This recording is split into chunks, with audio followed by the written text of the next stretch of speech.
Starting. There we go. Welcome to Rule Zero. Hey, boy, I can't think of some cool Max Headroom start to this thing, so I'm just going to start it. Welcome I need to do a video intro. Ooh, that would be awesome. Male sexual strategies. On this one, an awesome theme, and it's got these guys are all going to be great at both sides of it. It's going to be about negotiations. On the good side of things, at work, negotiating for higher salaries, for entrepreneurs, negotiating with clients, all good, great ways to build income. When it comes to women, the opposite side of things. Horrible to negotiate with. All you're going to get is dry dick. I figure who better to start us off than our resident Japanese entrepreneur. John, give us an anchor here to lead off. When we're talking about negotiation, males doing it in business versus guys negotiating with women. Give us something to work with here. Well, I always tell my boys when they're watching the show, in life, you got to ABS and ABC, which is always be sourcing. You always got to be looking for new women, and always be closing. Always trying to get that penetration happening as soon as possible, because time kills all deals. I am a very good salesman and negotiator in the corporate world, and I gave that up to start my own gig, and it has been working out very well so far. That being said, I mean, for me, I kind of, as you guys know, I have the background in psychology. I apply a Pavlovian technique as well as a little bit of a negotiation strategy, which is the takeaway. And basically, it's like this. As a man, your attention is the gold standard. It is the currency that women live and breathe by. With no male attention, women don't buy makeup, they don't put on heels, they don't spend tons of money on any of that thing, right? If they don't comply with the standards that I have set, I simply remove myself from the picture. No calls, no texts, no social media attention, none of those things. And that is what I use in regards to negotiation and getting what I want. It's comply or goodbye. It's my way or the highway. It's fuck or walk. Man, I remember Rolo, and you got an article. I know you got an article on that, but you got an article on that. Talk about your article on that. Oh, on negotiation? On negotiating with okay. Well, what I told you. Yeah. All right. Okay, maybe this is kind of out of my wheelhouse, but there's a lot of crossover, I think, from understanding red pill awareness and then applying it to different aspects of your life. In fact, I might even do a show about this. I would really like to do a show about how red pill awareness affects other aspects of your life, including your family. That's the one that I really want to talk about, because you don't really understand who your family is, like who your dad was or who your mom was, until you have an understanding of red pill awareness. Like, what was your dad all about? What was your mom all about? And how did you become who you are because of the dynamics of that? So there's crossover there, and there's also crossover into business as well. So dealing with women in the workplace, maybe you've got a female boss, maybe you have to deal with HR, which is like 90% female.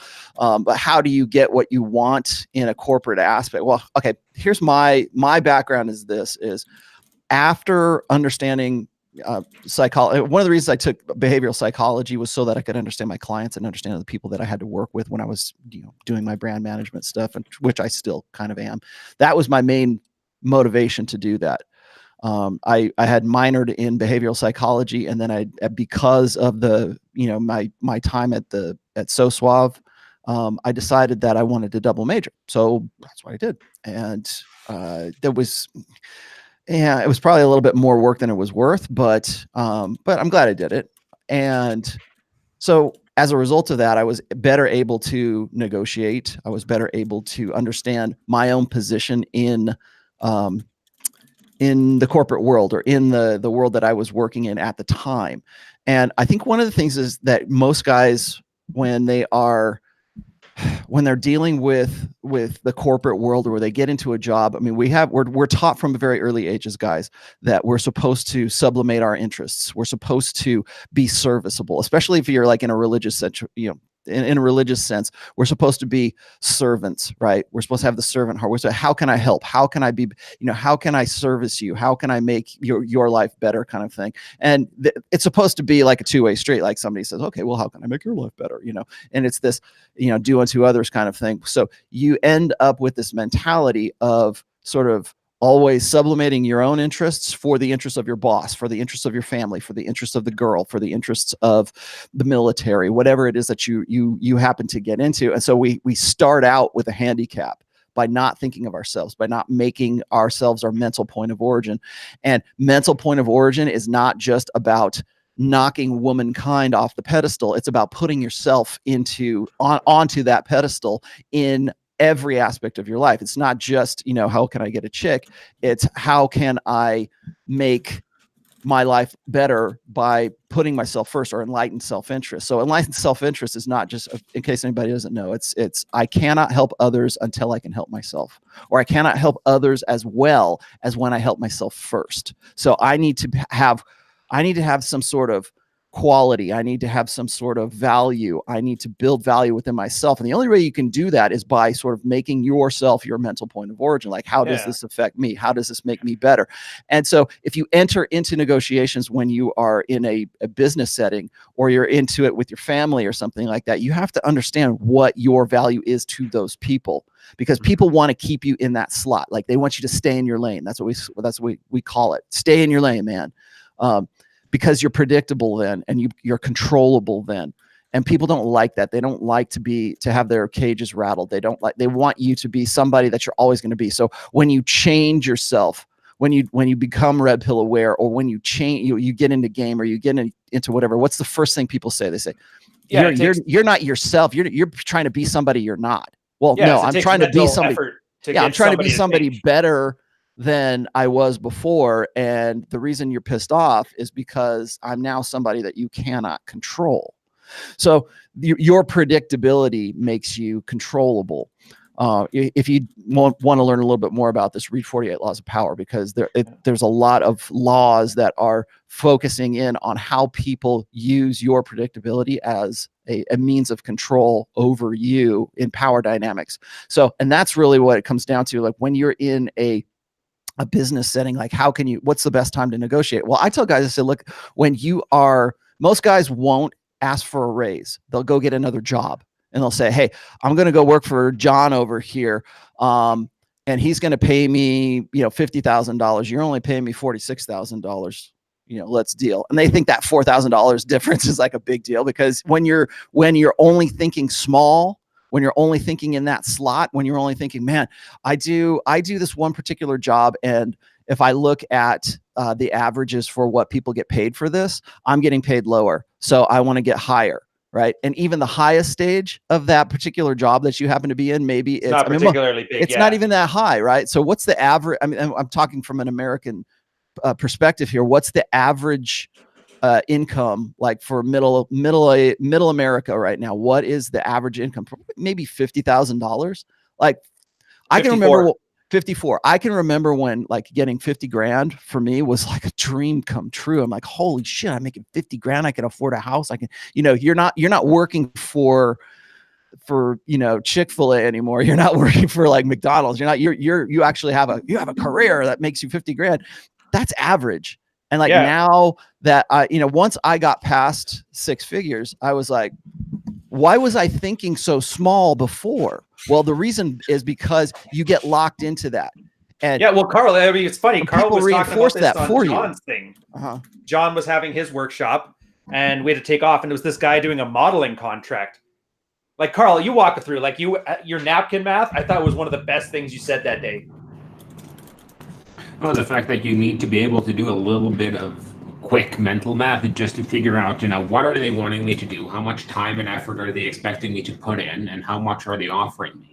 And it's just a matter of, knowing roughly. And if you ever work with project management, you do this early on in projects. You kind of, eyeball how much or how many resources are going to go into something. And then you can go, okay, this is going to be like, is this a $5 million deal, a 10, 100? And you kind of work from there with what you can get from that. And it's important when you go into a negotiation to have those ideas in your head. How much are you worth? And sometimes you'll be worth less, sometimes you'll be worth more. But having the ability to do that quick mental math and be like, okay, I can't do 100 hours for, $5,000. I need 10 grand to do that. Knowing that value and not getting lost in the numbers. Because I'm sure the guy who we helped there was like, when he was offered 1,500 a month, I'm sure he felt like that was a fair price. Mm-hmm. But then he went back and he actually did the math on how much time he would be putting in and so on. And he figured out, no, this is not a fair price at all. So I always advise guys to have have an idea. Have 3 numbers in your mind. Have your walk away number, your sign on the spot number, and your offer number. Your offer number is usually going to be higher than the 2 others. And then you have your walk away numbers. Those are the numbers where you just basically take the Monopoly game, flip it over, and say, fuck you, I'm leaving. Yep. And then you have your sign on the spot. And that's where they actually overshoot your expectations. If you expect to make like 100 grand and they offer you 150, you just sign on the spot. Yeah, I would deal with my current employers. Like their offer was just so good that I couldn't turn it down. Well, I'll add to that as well. Usually when negotiating, I always like if I'm trying to get a cheap price, like let's say something's $5, right? And I want to pay $3 for it. I'll offer the guy like, can I give you $150? Right? I'll lowball the shit out of him. So then he brings it up, and then from there, that's exactly where I wanted to be. I wanted to get a $3. Or same thing if you're going high. If you want more money, I usually shoot 20%, 30%. If you have real balls, 40% higher. And then some people will take it. Some people will take the bait, and then you just get, a high amount for whatever if you're selling something or you're signing a contract for work.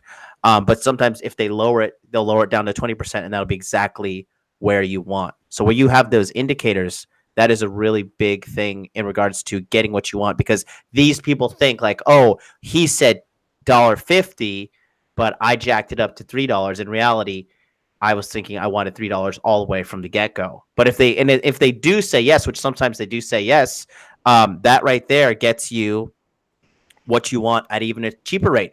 And now this also ties in for girls. As you guys know, I do the body language mastery webinars, and then those are what Carl and Ryan were referring to. Everybody who got body language mastery, they get these webinars, and I do 2-hour sessions a day for the rest of July. And tying this into sex is what we were talking about in one of the webinars. And what it is that a lot of these guys, they're going on the dates, but they're just not asking for the close. Everything goes good. The girl's body language is there. She's touching him. She's flirting with him. She's saying he's handsome, preening her hair, giving every single buying signal. And the guys are just like, all right, see you later. Have a nice night. And 2 of the guys, John Simon and Randy C., I told them both, like they both had girls like this. And the first webinar was on Tuesday. They both had girls like this in their lives. And I was like, you guys need to go back out with these girls and make the close, because they're giving you absolute buying signals. Are they still going to do it though? Because usually the girls take that as like a rejection sometimes. Sometimes they do, but these girls were still keen. And the next day, both of them came in and they're like, bro, you were right, with the biggest shit-eating grins on their face. So you have to be, you cannot be afraid to ask for what you want. Like Rollo said, most people would just go to another company rather than just walk into their boss's office and be like, yo, dude, I've been performing. I'm made XYZ amount of money for the company. I need a raise. As you guys know, like I closed $70,000 in sales for my company. They cut me a check for $6,500, and then they're like, hey, we're going to pay you this $6,500 next quarter as well. So I said, okay, cool. Sounds great. Either I get more money or I'm quitting. They said, you're not getting more money. I was like, all right, well, sayonara. They all begged me to stay. I said no, and then I moved on and I made my own thing. And now, speaking of which, $20 super chat from Chris Von Erich. Here's my offer from your biggest endorser. Cheers to that. Thank you very much, sir. Actually, here, John, we're gonna keep going. Can you turn those phone lines on? Yes. Sweet. Yeah, okay, so guys, we're gonna try a little bit of a different format. What's that? Oh yeah, go. Add one thing on John's thing. It's the whole thing with asking your boss for a raise versus switching your jobs. most of the time you'll earn more money by switching jobs than you will ever get for a raise. Yes. And you also want to kind of look into one thing with a lot of companies, they're working within a salary range if you're in a salaried position. So they have a certain amount, like they may say, okay, a position at this company at this level is, let's say, 80 to 100 grand, depending on, and if you see that you're already up near the top line of that, you're probably not going to be able to get much, because if they offered you that, then that might spread, and then they have to offer everyone else the same thing. So for the most part, I think it's healthy to switch jobs every couple, 2-3 years anyway. Mm-hmm. Just for the sake of getting experience. And every time you start a new job, you can renegotiate your salary, because most raises are going to be based on what you currently have. So we'll give it, it's not going to be a dollar number, it's going to be a percentage. So, okay, we'll give you a 5% raise. But if you're already underpaid, that won't do much. But if you're, when you're renegotiating a new salary, you have a chance to set a new price. The same thing with a lot of companies that start as startups, and then they start to go big. They'll have a lot of legacy clients on the old pricing model that is usually a hell of a lot cheaper than what they're charging for enterprise level stuff now. So they'll do something like they'll put out a new version of software, for instance, just to get those old legacy clients over to the new payment model. So just keep that in mind, that switching is usually better than just negotiating a raise, unless you can get a new job within the same company that lets you renegotiate your salary ground up. All right, so we'll take it here. True. John's going to do the calls. We're going to try a bit different. Instead of big chunks of time, we're just going to spread them out over the topic of the show while we do the topics in between. So the number, get out your crayons, 657. Let me finish my cupcake. Hang on. Yep. 657-383-1318. Asking your questions to anyone on the panel you want to about negotiation when it comes to either love or money. And then I guess while we wait for the first call to come in, John, cut us off when they call in. I was thinking then the guys that do this same negotiation strategy with women. See, I like how John put it. He mentioned that it's his boundaries. Either you're wasting my time or you're not. And it's very mode one-ish, which is kind of cool. But I know, Rolo, you were thinking of this one too, where guys try to have that same negotiation tactic with women and don't get nearly the same results. Right. Well, here's what I think is a primary problem, both in negotiating in business and negotiating with women. We don't give ourselves permission to do so. We don't give ourselves permission to think of ourselves first. Most guys, when they get into a business situation, or if they want to get more money, they don't allow themselves to think outside of their own box, because the box that they created for themselves, or they had it created for them over, a lifetime, from the time they were kids all the way up to where they are right now. And so to risk getting fired is not just about you losing resources. It's about your wife getting mad at you, or your kids not being able to go to soccer practice, or whatever else. So it's like, guys, one of the things that women always love to say is, well, men make more money when they're married. Yeah, they have to, because they have to have, they got all these fucking bills that they got to be. They also they make more money, but they spend more money. And so for them to do that, it's inconceivable for most guys to decide, to give themselves permission to say, hey, look, I've been working at this company for 7 years, and I've been busting my ass, and I've been doing it, and I haven't had more than a 2% raise in any of that time. So they start looking for another job. And we don't live in the age anymore where you just stick with one company your whole career. The only way to get an increase in pay is to say, look, I'm going to threaten to say, I've already got this one job lined up, deal. Do you want to deal with me, or do you not want to deal with me? And it's no longer, hey man, why don't you give me a raise? It's, I'm going to leave if you don't pay me more. So it becomes this sort of like hostage negotiation kind of thing. And you have to have already committed almost to the other job that's going to pay you more before you can go into your boss and do that. And then Carl's absolutely 100% right. Is like, there's already set parameters. So the guy who you're asking for a raise is not the owner of the company. He's just middle management. He's the guy who hired you. And I know, because I've been that guy. I've had to hire staff for like my studios and stuff like that. I'm the guy who says, okay, I've got $45,000 a year. I've got $60,000 a year for this position. I can't go above that. So if I think that the guy is worth 55, I'm going to give him 55 because I'm not an asshole. You know, if the guy's got talent, I'm going to do that. Give him a little bit of room to sort of grow a little bit more. But we're all talking a difference of like $5,000, man. But we get into that small thinking and we don't give ourselves permission to ask. We don't really understand what our value is in the whole grand scheme of things. Now, everybody will tell you this. They will say, no one is irreplaceable. You know, everybody can be fired and you can, okay, that is true. But some people are more expensive to replace than others. And firing people costs more money too. Costs money. You got to bring people. You got to retrain them. That's a big thing too. People don't understand that, particularly because they're not thinking big picture. They're not thinking what their own value is. Same thing works with women. So when guys are so happy to self-deprecate. Like I talk about this all the time. We teach guys to loathe their own gender, first of all, but we teach them to make fun of themselves. We teach men to be, we think of masculinity as being ridiculous. We think of masculinity as being something that's bad. And so we don't give ourselves permission, again, to have any kind of authority, to have any kind of, to look at ourselves and understand our own value. Because if we do, we run the risk of people going, oh, you're conceited, or you're full of yourself. You think you're so hot, we think those. We have that conversation in our head. Well, Carl, are you all those things we're accusing you of, man? But we don't give ourselves permission to be more than we are. And that's, like I said, I keep referring back to 48 Laws of Power. You enter into action with boldness, right? Act like a king to be treated like a king. You have to go into those situations and believe. Irrational self-confidence. We debate this all the time. In fact, I'd love to debate this right now. Irrational self-confidence. Is it a detriment to a guy, or is it actually a boon for a guy to be more about himself and be maybe a little bit more full of himself if it pushes him up to the next level? The same thing better off being more arrogant than that, because if you're humble, I mean, listen, like you guys have this virtue signaling idea that being humble is a good thing. Like, sure, to an extent, but if you're gonna go through life with sex and money in regards to corporate world, right?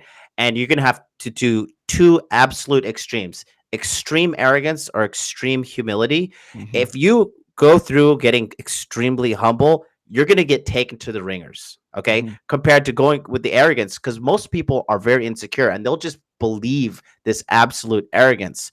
And like a lot of guys, they just don't have the confidence to err towards more that arrogant side. It's like you don't have this. Like, you don't give yourself permission to be like, I'm awesome and that's okay. So pay me more, or I'm awesome. And you're making the mistake right here. Well, not a mistake, but you're approaching this as most people would approach it. Is like, you have to be an asshole. You have to be arrogant. You think in binary extremes. Like most guys, we think of betas as being like this doormat guy. He's like this little weak, wimpy guy. No, most betas are somewhere on the spectrum that leans more towards the blue pill, leans more towards the nice guy side of it. Instead, and then what we think on the opposite side, we think of guys being like these arrogant assholes, the extreme guy who's just borderline abusive. I hate asshole. That guy, right? Like, you can never be an asshole. That's a term other people give you. Yeah, and I was using those examples. You need to lean more towards you. I've always said this is like, most guys lean towards the nice guy scale. They lean towards like being, just go along to get along kind of guy. And then they wonder why their wives are leaving them, or they wonder why they can't get ahead in life, or they wonder why they're fat and pudgy and they didn't really, they're just existing. They're not really like have any ambition. And for some guys, that's fine, but okay, do that. But you still have to have some sort of self-value in yourself, and most guys lean more towards the nice guy side of the spectrum. When I say you need to lean more towards the asshole side, don't become the asshole, but harness the energy of the asshole. I was Master Yoda here talking about harness the energy of that. Like, Carl, before you got stabbed, that was you, wasn't it? What's that? Carl, before Carl got stabbed, that was him to a T, wasn't it? Or did I get that wrong?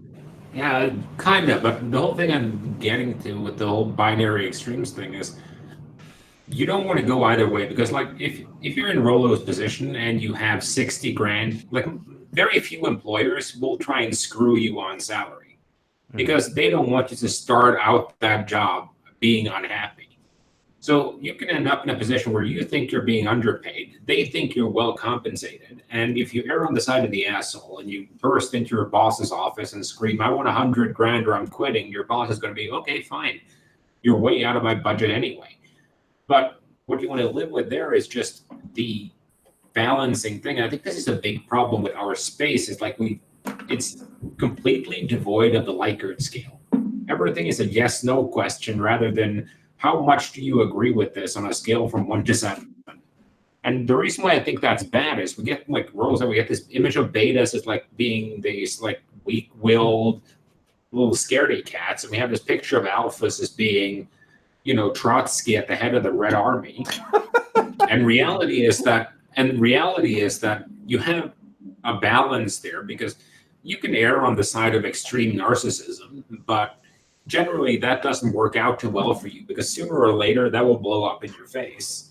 But if you err on the side of too much humility, you'll get taken to the cleaners over and over again, because you'll stay with a job that underpays you by 50% because you're comfortable there. And the same thing with guys who are in, like when you read the depression red pill, also known as MRP, you also have these guys, they come in there and they have like these sob stories, and like their wife hasn't touched their penis in 14 years, their dog just died, their kids disrespect them, they just got fired, their wife just handed them divorce papers, and they're just so horribly sad. But reality is that they stuck out with a bad situation for way too long because they didn't know that they had value outside of it. And that's one of the funnier things you notice with guys in dead bedrooms. But a lot of the time when they get back out there and start dating again, they're like, oh my God, I can't believe that this many women find me attractive, because they have this like image in their head that only their former wife would find them attractive. And in some cases that's true if, they've been applying quantitative easing to their waistline, or sitting there stuffing their face on cam for the whole internet to see, running a mukbang on Rule Zero. But it's just a case of being aware of your value. And I think that's why married guys and guys in relationships need to get out there and flirt as well, just to kind of keep those juices going and to keep aware that there are other women that find them attractive. Yeah. All right. So again, reminder, phone lines 657-383-1318. We're having them open. We're dispersing them in. John will cut us off once one of you guys call in. The only guys who get priority over you are super chats with the questions or the flexes. Anyways, I cut you off, Rolo. Oh, no, I was just going to say, is like most guys won't give themselves permission to do that. They won't, like, they're afraid to experiment. Most guys in relationships, when they're in like marriages and stuff, like when they read red pill, and not even just my books, I mean, they read any kind of red pill, or they listen to like even Tom Likas, they'll think, God, that's so sexist and so misogynist and stuff. I would never do anything like that because my wife would leave me if I took that attitude. Well, see, that's the thing, is like the very thought of experimenting or asking for what they want in a, trying to negotiate. Most guys, I always say you can't negotiate genuine desire. Most guys won't even attempt to negotiate. They won't even attempt to do the wrong thing because they're too scared of experimenting, because they know that, well, if I try to do that, or if I try to change myself in such a way, or if I go and say, hey, hey, woman, we're going to go do it this way tonight. The guy realizes that by doing that, he's opening a can of worms, because she's the one who's the prime. Yeah, she's the one who's the primary in that relationship. She's the one who owns the frame of that relationship. And so therefore the guy will never experiment. Same thing with a guy in the business world. He won't do that either, because he's afraid that if he tries to push back, or he tries to, do something out of the ordinary, like out of his predictable shell, he runs the risk of getting fired. So it's that same mentality. Scarcity mindset is terrible, man. Yeah. So John, can the guy hear me, or you he walk can him into this one? He can hear all of us. I'm just going to bring him on right now. Yeah. You take the lead on that. You can see. All right, caller, you're on the air. Hey, Jonathan, it's Vincent. Hey, Vincent, what's going on? Hey, it's Vincent, man. Hey. Hi, Nothing much. I just want to tell you real quick, I can't hear the other guys. I can only hear you. Okay, that's fine. Go ask your question and we'll answer it on the air. So I'll just, Yeah, so my situation. I'm looking for entry-level position, like basically willing to accept like a slave position or an assistant position in welding. And I'm trying to think of how I should approach the whole interview process, because if I go in there But what I'm worried about going in there acting like I own the place when I really have no experience or very little experience and knowledge of the field, you know, it won't work for me. So I don't want to go in there and be too overconfident, but I also don't want to go in there and be too underconfident and get, you know, minimum wage. So how should I approach this when I go in for the interview process, or when I just go in there and ask them for a job? All right, let's let the panel handle it. Yeah, Carl, you want to take lead on that one? All right, just reply to him because and we got another guy on the back end there. Okay. Do you want to? You kind of want to look into the company you're interviewing with, because most companies have some form of interview style they like to do. So if it's like a big, well-known company, there's a site, I can't remember the name of it off the top of my head, that will give you like most of the standard boilerplate interview questions you can expect at that company. Number two, hit their website up and look at how they're presenting themselves on the website and try to mirror that in your style of dress so you kind of fit into the company there. And keep in mind, when you interview for a job, they are interviewing you, but you're also interviewing them. And a lot of guys tend to forget about that. They're trying to see, is this guy a good fit for what we need? And you need to have the perspective, is this company a good fit for what I want and what I need? And most of the time, the interview is just a basic thing of showing you have the knowledge. There might be a couple of technical questions, but they're usually in round 2 or 3 of a normal corporate interview process. And then the first one is just to make sure that you're not a complete spurg, to be honest with you. It's can this person interact and fit in with everyone else at the office, because everyone is perfectly aware one bad hire can screw up an entire company if it's the wrong position, or if that person alienates all the other staff. Like, I've seen so many examples of, especially in like 20 to 30 person outfits, where you have like one instigator among the staff that's just completely destroying all the corporate culture there. So you're basically looking at, think of it like a first interview is like a first date. You want to be your best representative, and you also want to kind of make sure that you're not doing anything to alienate the person you're talking to. All right, so here, let's hopefully that answers this one. Let's get the other 2 guys on this next caller there, John. Okay. Let's see if we can crank these out McDonald's style. I'm not lying, but get some engagement. You guys have been wonderful on the upvotes and not the downvotes on these things. So at least we could do is answer your questions. Yeah. And then one more thing I'll just add to the whole interview question is, if a company shows that, like, if you show a company that you have ambition and that you really want to be there, that is something that you cannot buy. Like, some people just don't have it. So if you're an ambitious guy and you are really excited about getting into the interview and just letting the people know, like, yes, I'll do it. People like a yes man, like a guy who's just like, yes, I'll do whatever it takes. People like that because that's getting more and more rare these days. So if you just go in there and be like, I'll learn, just let them tell them I'll learn, I'll do whatever it takes, but I just want to be in this company. That goes a lot of way. It goes a long way. Just show the people that you actually want the job. All right, 517. You are on the air. Go ahead. 517, you're on. Hey, guys. Hey. Just have a question. It's kind of off topic. You guys okay with that? Sure. You're kind of in a loud atmosphere, but go ahead. All right. Well, what's that now? All right. First question I have about building my body and losing fat at the same time. What would be the best way to get your knowledge, guys? You guys have anything about that?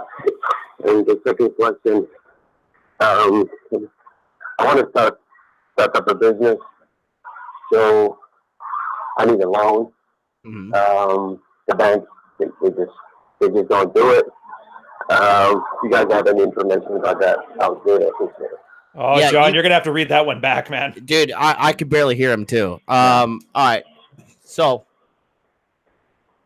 I caught the second end of it, but I don't know. He's calling from like under a freeway or something.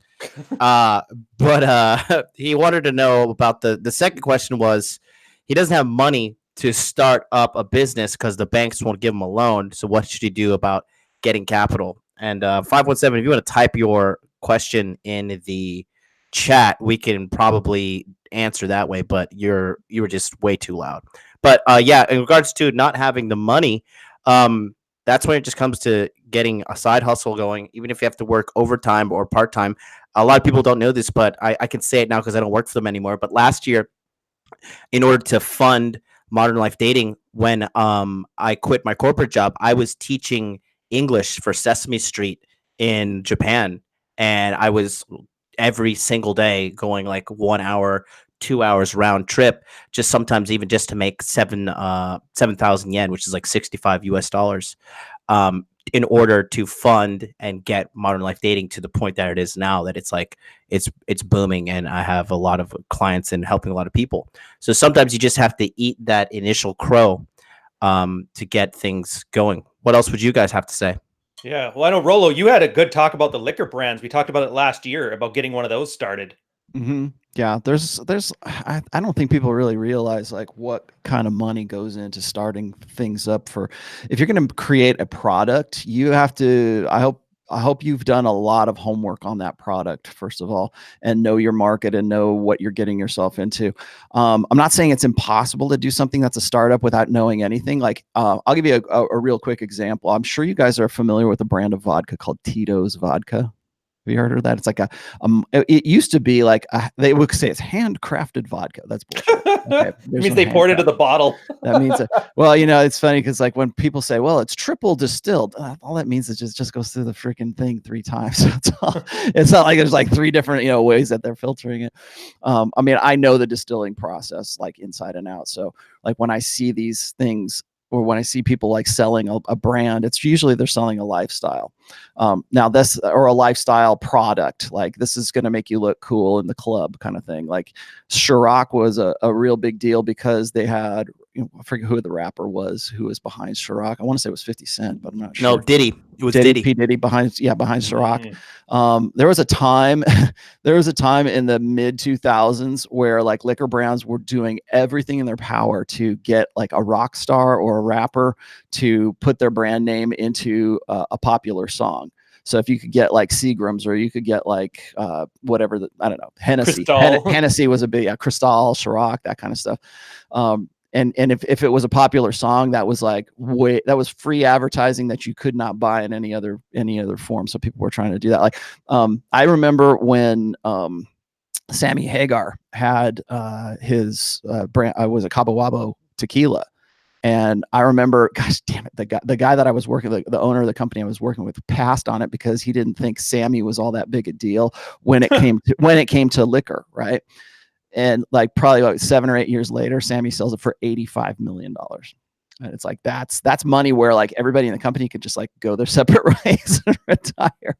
So when you're starting out, you got to know what it is that you're producing. I'm coming into this from a perspective of what I've done in my own life.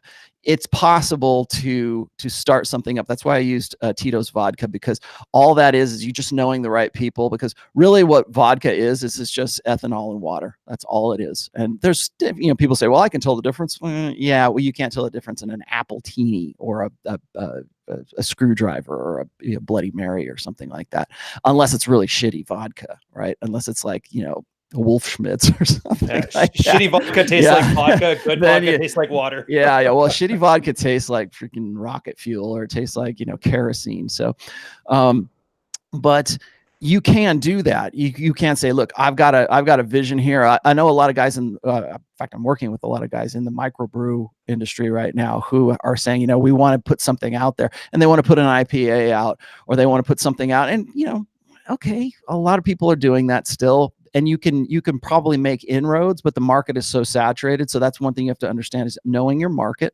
what it is you're getting into. I know Ivan Throne has his own brand of cigars, right? You can do that. You can find somebody to source cigars. It's the same thing as like drop shippers. Like we've gotten to the point right now where you don't even have to have like a production method. You don't have to be able to actually create or produce an actual widget. You just have to market that widget as the Rational Mail brand of condoms, or the Rational Mail brand of microphones, or the Rational Mail brand. And you know what? China will say, hey, here's our microphones. Just slap your logo on it. And now it's a lifestyle brand.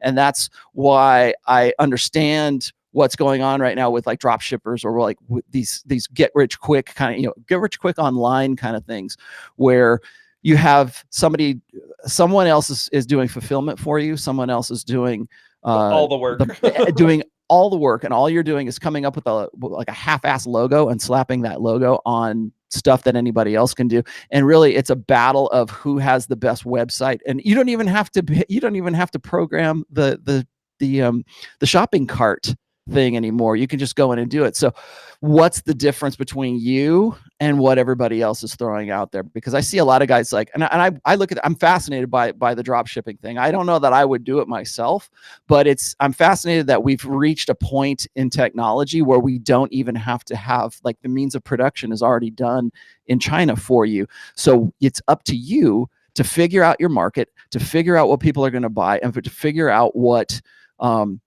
how you're going to make your name or your brand into a lifestyle. And I see a lot of chicks doing this. Like, for instance, like I know you knew I was going to get to this. The chick who's selling her friggin' bathwater right now, Daphne something or other. I can't remember the girl who looks like literally looks like an anime chick. And Delphine. Yeah, she knows her market inside and out. She doesn't have to do jack shit. All she has to do is sit in a bath, bottle the water, put it out there, and probably somebody else is handling the shipment and the fulfillment for it. She's being pimped by her boyfriend. That's not her. Oh, I'm sure of that. Yeah, absolutely. But they know their market. And I love Tate. I love Andrew Tate like a brother. Okay. But he knows his market very, very well. And we've had conversations with Andrew about his business. And if the one thing that impresses me the most about Andrew is he knows the guys' psychologies who are his clientele. Let's just say that, because he's pretty much doing the same thing that Daphne, or whatever her name is, Delphine or whatever. They know what people will pay for. So if you know that, if you have that knowledge, you can create a lifestyle brand, and that's what she is. She's a lifestyle brand. People are already fulfilling it. All you have to do is have engagement and interaction with the people who think you're cool. And that's how I was talking with Hotep Jesus about this. Like, he was saying, he was putting this out. I know we were going to talk about this at one point. He says there are endorsers, there are influencers, and there are, reinforcers, right? So an influencer will be somebody like who actually has something to, people actually take their influence seriously. A lot of people think they're entrepreneurs when in fact they're one of those three. They're not actually producing anything. Just because you have a drop shipping business does not make you an entrepreneur, because everything's done for you. If you know your market and you know what it is that you're focusing in on, then that's your advantage. That's what these companies, like the people who are actually producing these tchotchkes in Guangdong, China, are doing.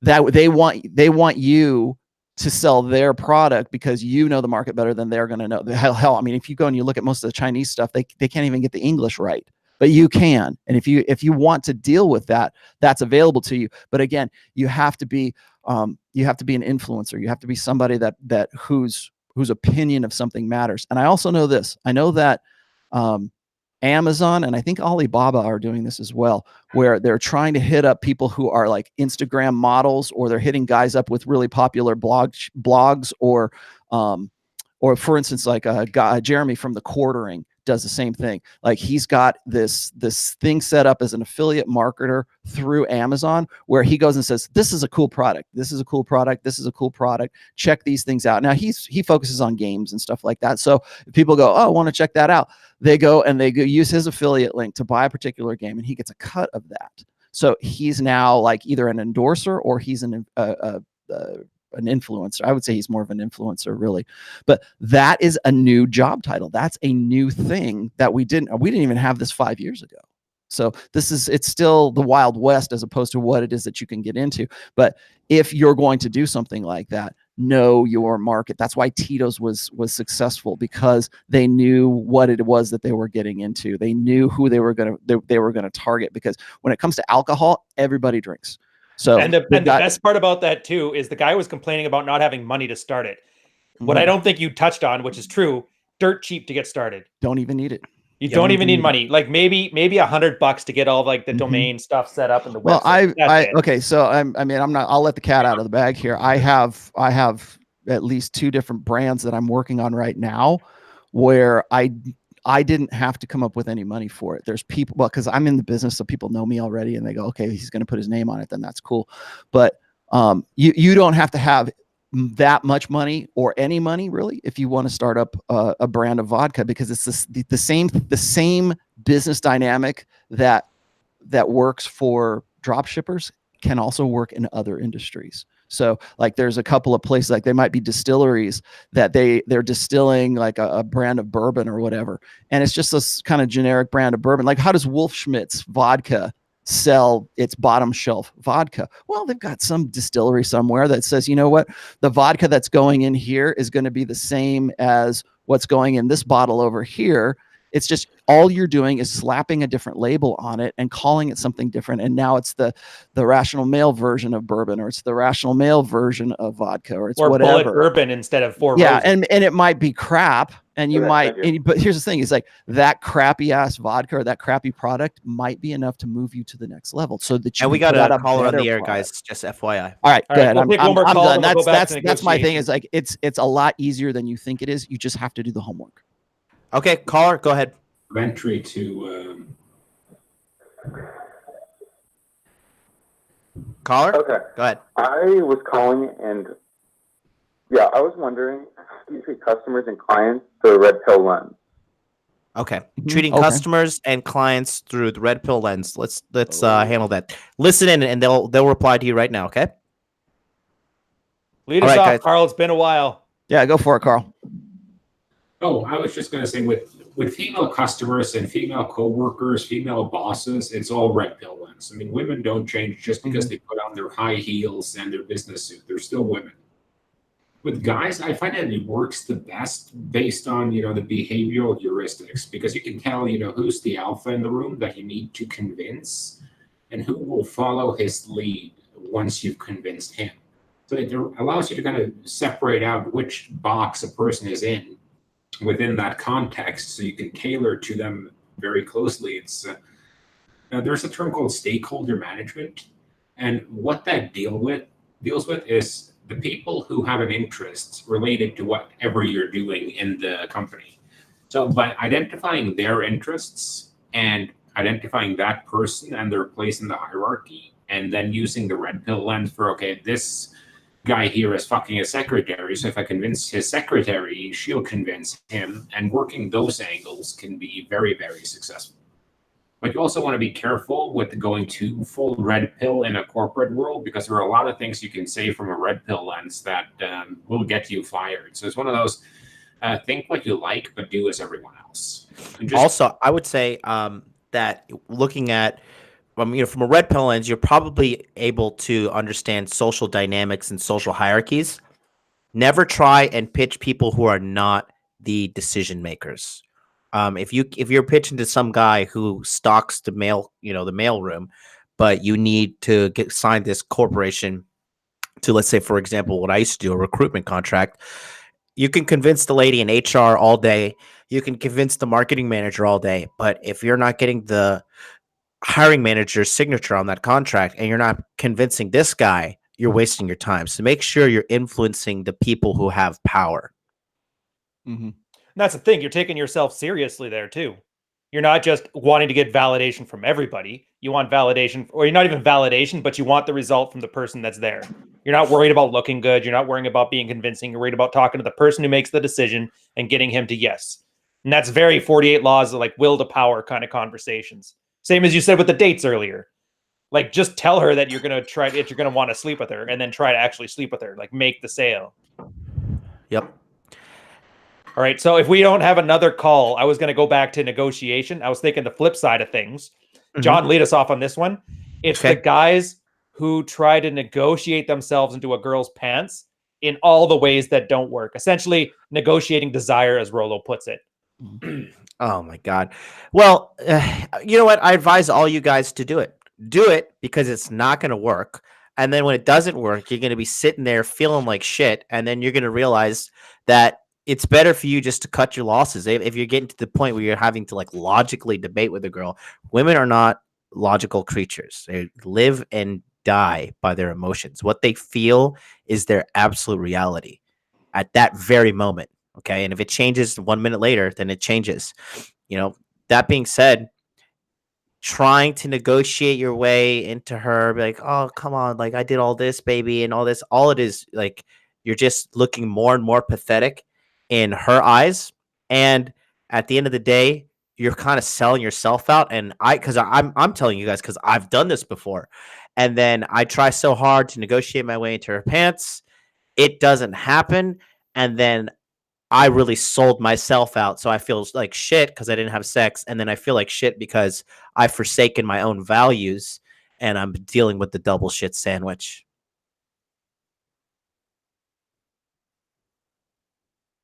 Cool. You know, I want to just chime in here really quickly. Is when we're talking about getting into the corporate world kind of thing, I think that guys really need to you need to learn to read a room. I mean, there's a lot of poker that goes into that as well. Learn to see who the guys are. Learn to see who the guys who are there just as sort of to be serviceable guys, and look at who the players are. It's kind of like playing poker, right? Like what they say, you know, if you can't figure out who the sucker is in the first like 5 minutes, you're the sucker. And so it's like understanding things from a personal dynamic and understanding like sociosexual hierarchies and things like that. As far as when it comes to women, as everybody knows, I'm really a big proponent of maintaining natural, genuine desire from a woman. I'm not ever going to tell you to like try to get past last minute resistance or anything like that. If there's resistance in the first place, there's something along the stretch that you didn't do that you probably should have done to engender that genuine desire on her part. So what I see happening is, because guys are logical creatures, because guys like we're problem solvers. Men are innately problem solvers. Like we see something and we want to affect our will on the outside world, right? We're more interested in things. Women are more interested in people. So when we see a woman, and this is a literal fact, when you see a woman who's like half nude and you see a centerfold, or you see a hot girl in a bikini, it triggers a part of the male brain that is associated with tool use. And what that says to me anyways, is that the reason it's stimulating that part of the brain is because your brain is trying to figure out how to solve a problem. And that problem is reproduction. How can I solve the problem with getting with that chick so she'll have my babies, or I can have, you're not thinking babies, of course, you're thinking, how can I have a really great sexual experience with this girl because she's really hot and she's, you know, she's showing me these visual cues that mean that she's sexually available and she's certainly fit. So I'm all about it. Let's get after it. What happens is that because we are deductive creatures, because we go, when our process when it comes to interpreting our world is instinct, reason, and then emotion. That reason part is, how can I do that? How can I get from point A to point B? Point A is she's there in front of me. Point B is, how can I get her in bed? How is that going? How am I going to facilitate that? How am I going to work that out? Men will resort to deductive reasoning. They'll say, okay, what I got to do is I got to figure out what she wants, and then I got to be that, or I got to give that to her, or I've got to find out what the exchange is. I mean, we logically like to think of things in terms of exchange, because most blue pill beta guys think that if they're serviceable and if they can provide some sort of value, against it's sort of what we call the savior mentality. If I can save her from herself, if I can save her from something, or if I can save her from an inconvenience of some sorts, then she's going to like me and she's going to want to breed with me. All I got to do is figure out what it is that she wants in exchange for her sex. And that's first of all, that's the wrong way to go about it, but that's how most guys do it. Is they very logical. They look at it as a logical, deductive process. Like I got guys like, I'm sure you guys have heard about this. The guy who kept that spreadsheet of all the reasons why. Spreadsheet man. Like, well, there was that one spreadsheet guy who kept all these reasons why his wife wouldn't have sex with him, and then there was another guy, and I put this in one of my posts. I'm trying to remember the name of the post right now. It's appeals to reason is what it was, and it's appealing to women's reason. Never appeal to a woman's sense of reason. Now, guys will say, well, that's because they're emotional creatures and they don't understand that shit. What sense of reason? Yeah, but that's people. Yeah, okay, that's the joke, right? We're supposed to laugh about that, but the problem is most guys do that. It's not that because it's not. I mean, yeah, sure, women tend to prioritize emotion before reason. Yeah. If they have reason at all involved in that, but guys think that women think like they do, because we've encouraged men to believe that we're all equal, right? It's all blank slate equalism. So a woman is just as rational and just as reasonable as I am. So all I got to do is if she's on the same level as I am, or she uses the same rational processing that I use, then all I got to do is figure out what it is she wants. I'll be that. She'll give me sex and we'll live happily ever after. That's not how it works. Dude, okay? That's the negotiation I'm talking about. That's conspiracy theory crap. That's because it's the logic, and this is why I hate logic. The logic is all there. The problem is they always forget that initial leap of faith that they took to get to that. Once you notice that, that's a glaring fault. Like if I just, like you said, I do the right thing, I get her validation, she'll sleep with me. All the logic past that, ironclad. But the premise is just garbage. Like complete and utter trash.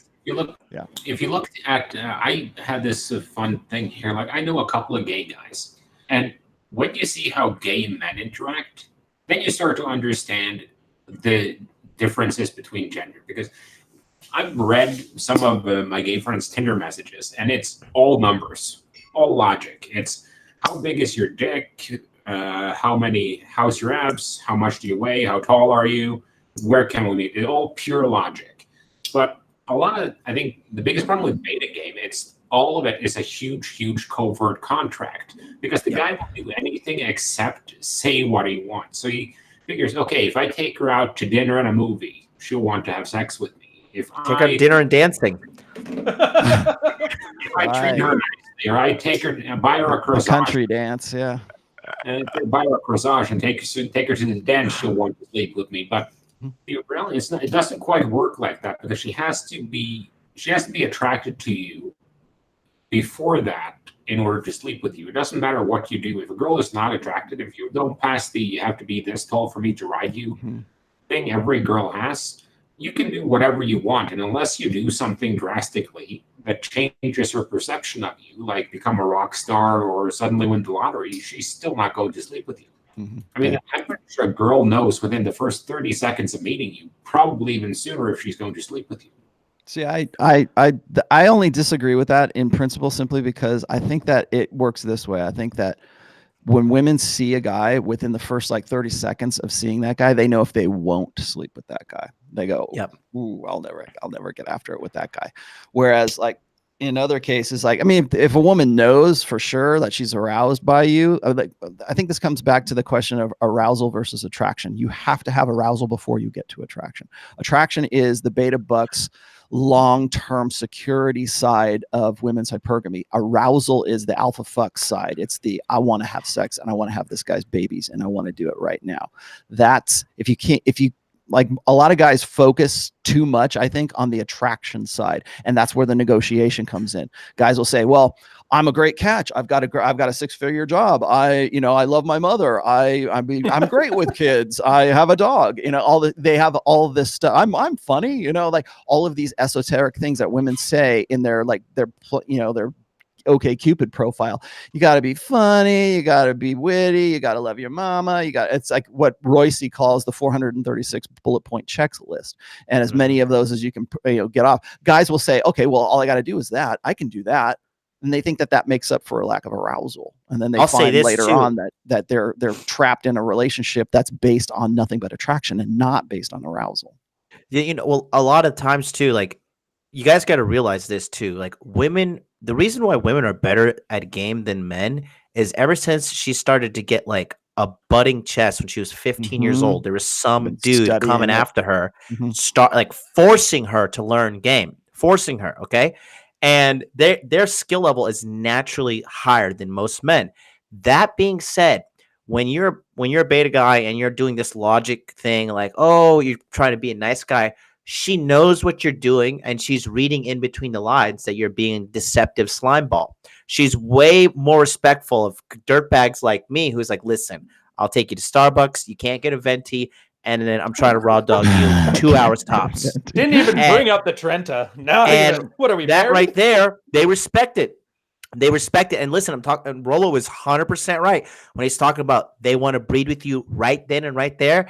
There have been extreme moments of passion where I've been with girls and I'm like, listen, I don't have a condom. And she's like, okay, just don't come inside me. I'm like, all right, Dr. Idiot, whatever you say. And then I make it happen. But it's true. Right then, right there. She decides you're alpha. She wants the seed. She wants to see. You guys forget that at the end of the day, sex is fun, but it's all about procreation. We're just All not about the doing babies. procreation. Yeah. Yep. So speaking of planting that seed, you guys get on that call. Get the money shot on the mic. We got- 657 Oh, we got one? 383 1318.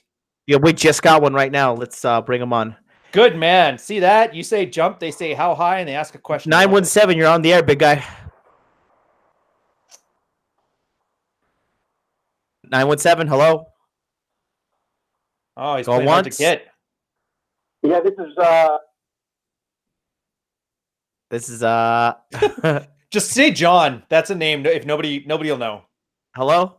I don't know what's going on. He's thinking of a pet name. Quick. El Zorro Plateador. Can you hear me? Yes, we can hear you, El Oh. Zorro. Thanks for. Okay, couple of things for you boys. First, the love fest, then a question. I fucking love all you guys. So,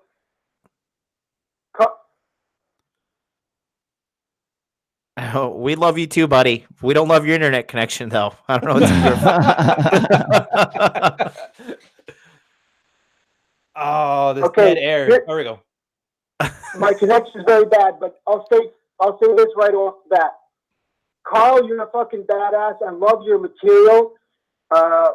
Ryan Stone, you're a fucking machine. I love your style. Dude, I think I'm growing a rubbery one over this guy. John, I'm just getting into your material, so thank you for everything you're doing. And Raul, you're the fucking king. Thanks. I'm getting a chubby. Yeah, thanks, brother. All right. When your question, brother? My question for you boys is this. When men are learning these strategies and negotiating tactics, how do you see them map that new material onto much bigger pictures in their lives? For example, men,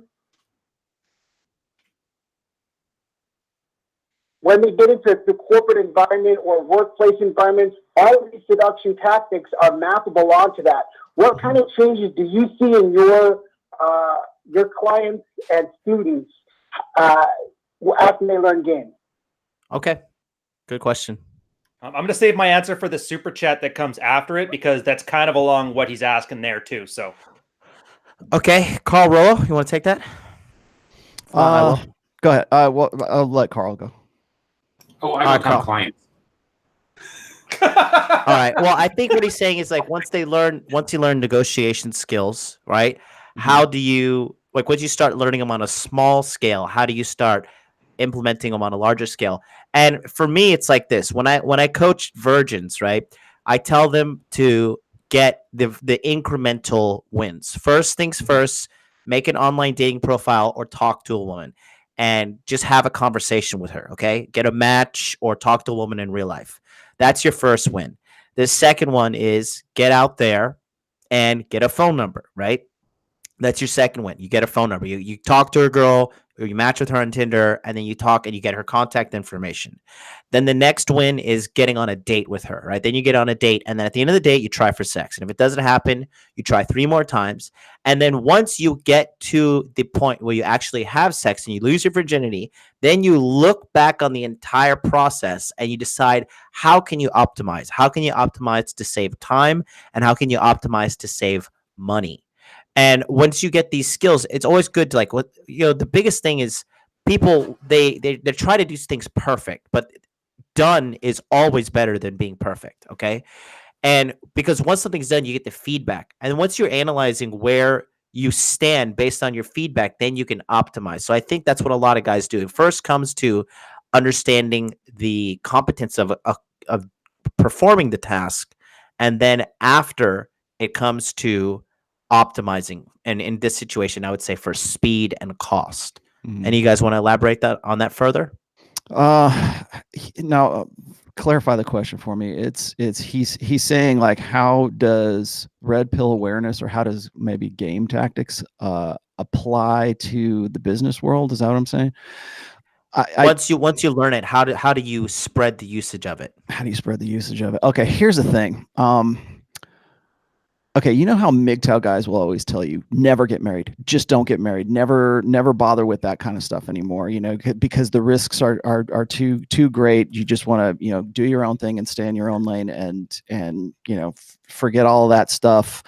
Or maybe they say, just, limit yourself from being involved with women to a point where you're either comfortable with that, or you're just, I realize that there are different levels of MGTOW. So here's the thing, is like there's a certain degree of commitment that's involved in getting a girlfriend, even trying to get a girlfriend, even putting yourself out there in game, putting yourself out there as maybe you want to spin plates. Maybe from there you find one plate that you want. And then there's degrees of commitment to the whole process, really. So if you're never doing anything and you're just sitting in your home, you're sitting in your basement jerking off, that's very low level of commitment. Okay. If you're Muslim and you have 4 wives, that's a pretty high level of commitment right there. So at what point are you committed to that endeavor? Same thing with business. How much are you invested into that particular business? Like, what are you going to, where does your commitment end and where does it begin? So if you've got a job, maybe you're working at McDonald's or some shit, like you're flipping burgers, that's kind of a low level of commitment. If you're going past that, you're saying, hey, you know what? I want to work in a corporate world. I want to work in a cube farm, or I want to get to middle management. That's like my highest aspiration. Okay. A little bit more. I want to be the guy who runs the company, but somebody else built the company. That's another commitment. Another level of commitment is, I forget that corporate world. Why would I even bother with that crap? I'm going to start my own business because I want to be the boss and I want people working for me. That's another level of commitment. So what degree of commitment are you willing to put yourself into is the first question. Because right now, when I was thinking about what am I going to tell this guy, I'm thinking of this. I'm thinking, why would you want to be in that position in the first place? Why would you ever want to be in a commit to a cube farm? Why would you ever want? I mean, if you have this talent, you spent X amount of years getting a degree, let's just say 4 years getting a degree, and you're actually putting your STEM degree to use, and you're actually doing something that's going to come back, and maybe it's going to get you a $80,000 a year job. So you're above average, but you're not like in the 6-figure range. Why would you do that? Why would you think that small? Why would that be something that's even a good idea to you? I just want to have a job and and then get a wife and get some kids and pay my bills and retire in Florida when I'm 65. Why would you do that? Why would you not want to go bigger? Why would you not want to have your own business? So it's like me saying, like, stay stuck in this one way of thinking, or break out of that one way of thinking and go bigger than what you think you can do.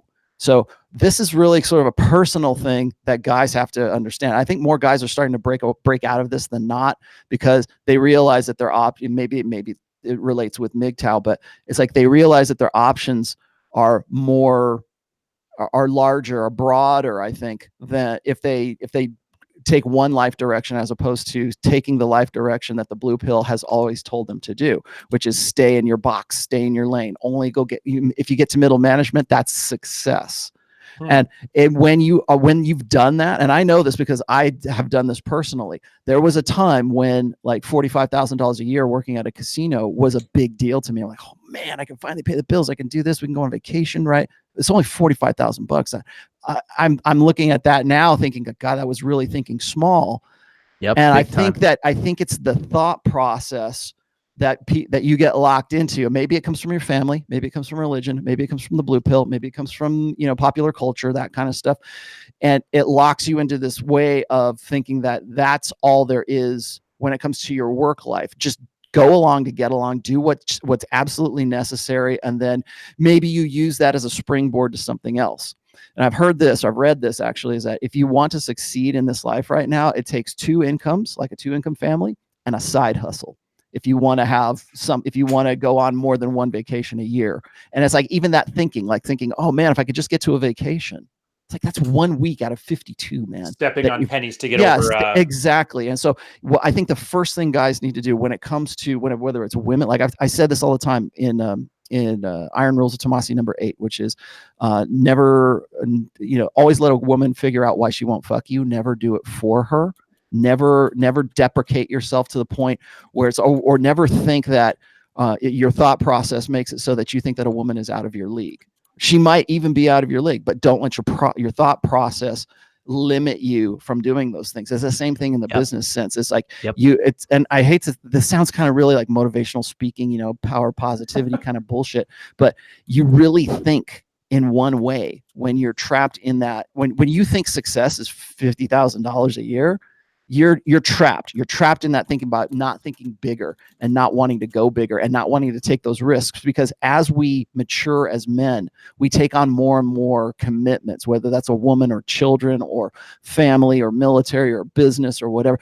When women tell me that men are commitment phobic, I want to just say, fuck you.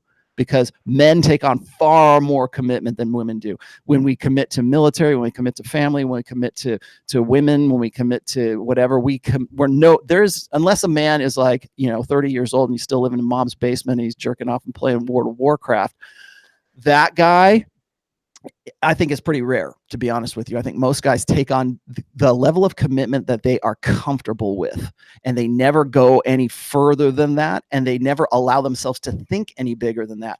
And it takes some kind of trauma, or it takes getting zeroed out, or it takes some kind of crisis in their lives or maybe they win the lottery and they don't have to work anymore, or maybe they stumble into a niche where they can make a lot of money, like their side hustle actually explodes and it becomes their main source of revenue. It's no longer passive revenue, it's active revenue. That's when they go, well, what the fuck was I thinking? Why didn't I do this earlier? And I know this because I've been a graphic designer, I've been an art director, working for other people, working with other people, and then finally working for myself. And there was a point where in my early to mid 30s where I go, why am I working for these pricks who, I love what I do. I just didn't like who I was doing it with or who I was doing it for. And that's when I decided, you know what, I'm going to have a side hustle. I'm going to do my own thing. We'll see how this thing works out. And then one thing led to another, and I broke out of that. And a lot of, like, Aaron Clary, who is a digital nomad, he's probably the best guy to talk about this with. Because he did exactly the same thing. He got himself out of the corporate gig. I know he owns property. He's got his books and stuff. He limits his level of commitment to certain things that, where he's okay with that. Like he'll get to a point where I'm okay with that commitment. I'm not okay with that commitment. At least he understands that. He sees the gig. And last week, it was me and Pat were talking about the midlife crisis. Right? Guys go through this midlife crisis. And I say there's no such thing as a crisis, but there is a midlife epiphany for guys. And it's at that point in their life where they look back and they go, I've been fucking working for everybody else instead of myself. I haven't put myself first. I could have done all these things. I'm now in a point of my life where I can afford things that I want, but I can't do that without a certain level of shame from, the feminine society. And so Right. we think that they're going through this crisis of self, like understanding themselves and wanting to get back to their old, I want to go buy myself a muscle car because I didn't get one when I was 19, and now Well, here, Rolo, we're afford kind of strain a little bit here. If you don't Sorry, mind, I'm sorry. gonna hit these super chats up. First, Street Walking Cheetah, $20 super chat. Thank you very much. He's gonna fluff you guys a little here now for the thank you for the way you all have handled yourselves through the choppy waters and providing the forum and tools to allow men to make themselves better. All right, actionable boys. information. Yeah, that's attaboys all around. And then to that last question, Hector Soto, again with the Mexican $50, not related to the topic, actually it is, but can you give some tips or guidance to navigate life after divorce with one kid? By the way, will file next week. First of all, talk again when you file. Secondly, when you're talking about where do guys take this red pill thing to the next level, divorce guys are awesome examples of it because they, just like Rolo said, they're thrust from my wife doesn't have sex with me. What do I do? And so they get to the gym, they start doing the red pill thing, reading Rational Male, going through Gendernomics, talking with John on body language. They learn how to have game. They're running through their dread. And then the divorce gets dumped on them. And so now all of a sudden they have to take it to the next level. So that mental point of origin isn't just about getting your wife to sexually desire you. It's about, oh my God, there's going to be no girl in my life. How do I get past that? Or how do I deal with my children? Mhm. As much as people say that daughters are different and special, they're still girls. Take the sexual nature out of it, and it's still the same general principles apply to your daughter as they would to your wife. In fact, I think they're even worse because guys' one-itis for their children is way worse than a one-itis for a wife. I've never seen anything but examples of that. Mhm. And then as far as next steps, tiny bit of a story here. A guy, ex-addict bro, love the guy. He essentially became his mental point of origin, and he had to make some hard decisions. So for him, the next step was realizing that my wife is going to get the children in a divorce, even though she's absolutely horrible in so many ways. And he had to be okay with letting them be raised with him having limited input into that and then making it up to them as they're adults. And so a lot of it isn't so much that how do you take it to the next level? It's how do you accept the consequences of the choices you have to make to get your life to the place you want it to be. And for him, he decided it was better for me to have children who have a father they look up to and a bit of a suboptimal life than it is to have a floor mat of a dad who puts up with all kinds of nonsense for the sake of the kids. So for navigating your life after divorce, the stay plan is the same as the go plan. Whatever you were going to do to fix your marriage, that's what you should be doing to fix your single divorced life. And if those two don't jive, then that means your initial plan needs some tweaking. But do we have another call, John, or can we go back to negotiation for a bit? We are no callers at the moment. Nice. I kind of like this. It's a nice little steady pace where we're not going super hardcore one way or the other. Well, So I'd like to learn some things with the divorce, though. yeah, oh yeah, I guess that's your thing. I got into that on the other show too, and I think the main thing is just to start handling the basic areas of your life. I'm a big fan of the Maslowian pyramid. So you handle your food, you handle your shelter, you handle getting your sleep, being healthy, and then you move on from there and you move upward in the pyramid. So just focus on when you're getting divorced, you're probably going to be moving out because most of the time the girl and the kid gets to keep the house. So you need to get your place set up. Make sure you get anything out. If your girl, I'm not sure how crazy your girl is. Like all women are crazy, but it's a question of is she a 1 or is she an 11? If she's above 7, get all the stuff you need to get out of that house. Financial records, all paperwork, etc. Get all of that out and put that in a safety deposit box she doesn't know about. Then once you're actually out, it's very easy to get into some destructive habits, drinking too much, drugs, etc., just sitting on the couch eating Dominoes all day. So try and avoid those destructive habits and try and get those good habits in there. Going to the gym, eating right, take showers, obviously, but don't go to big showers. And so on. So just, Ryan, I got a caller on the air right now. Oh, sweet. All right. Finish it up. I'll do quick super chats. Nova Roma, why do men go to baby showers? Because men are stupid. Adel 3630. Thanks for the super chat. Listen to these men. Yes, he's not wrong. Worth every penny for that piece of advice. All right, it's all you guys. Finish it up, Carl, and then John, let's hear Buddy. Yeah, I was just going to say that just make sure you do baby steps and focus on handling the basics and don't get caught. Like you can get caught up in the drinking, you can get caught up in partying. Partying is probably not the worst one, but the worst thing I see is like divorced fatherhood forums.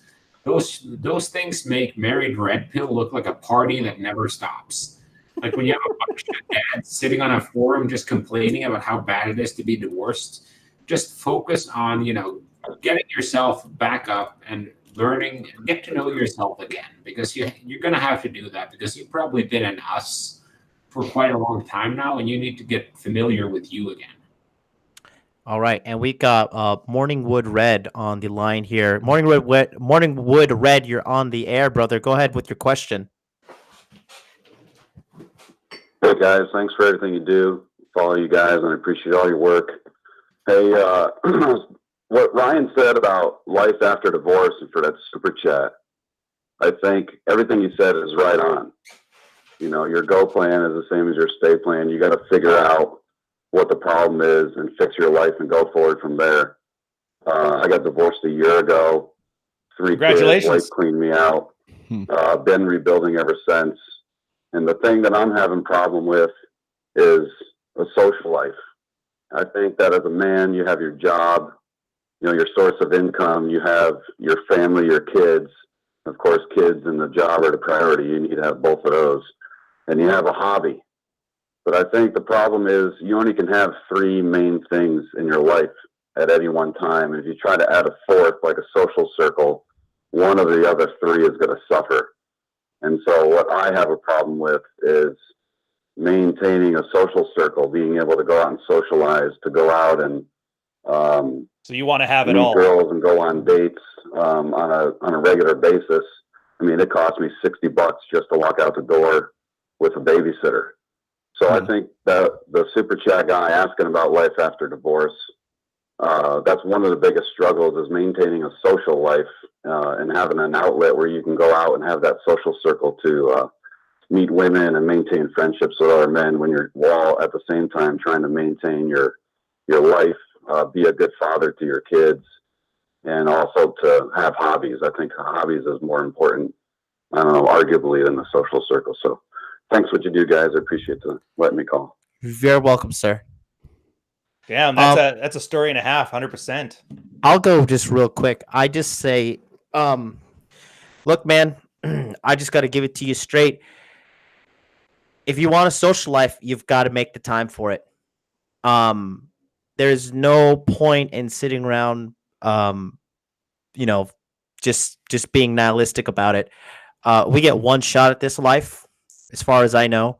And if you are not living the life you want, you need to be taking insane action to change something that you're not happy about.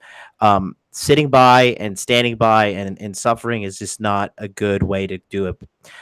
There's meetup.com. I don't know if you said you have to, with mentioning the kids and the babysitter, $60 and all that.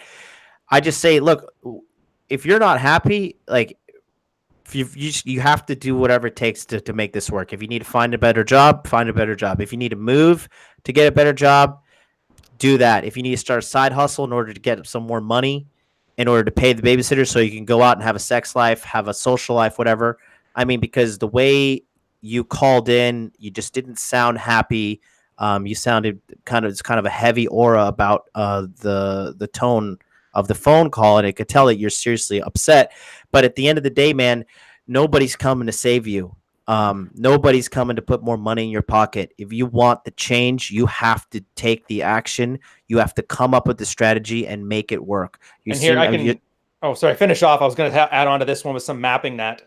Well, I mean, you like in today's day and age, you have tons of access to the internet with tons of different streams to make money. I mean, there are multiple ways. There is a will.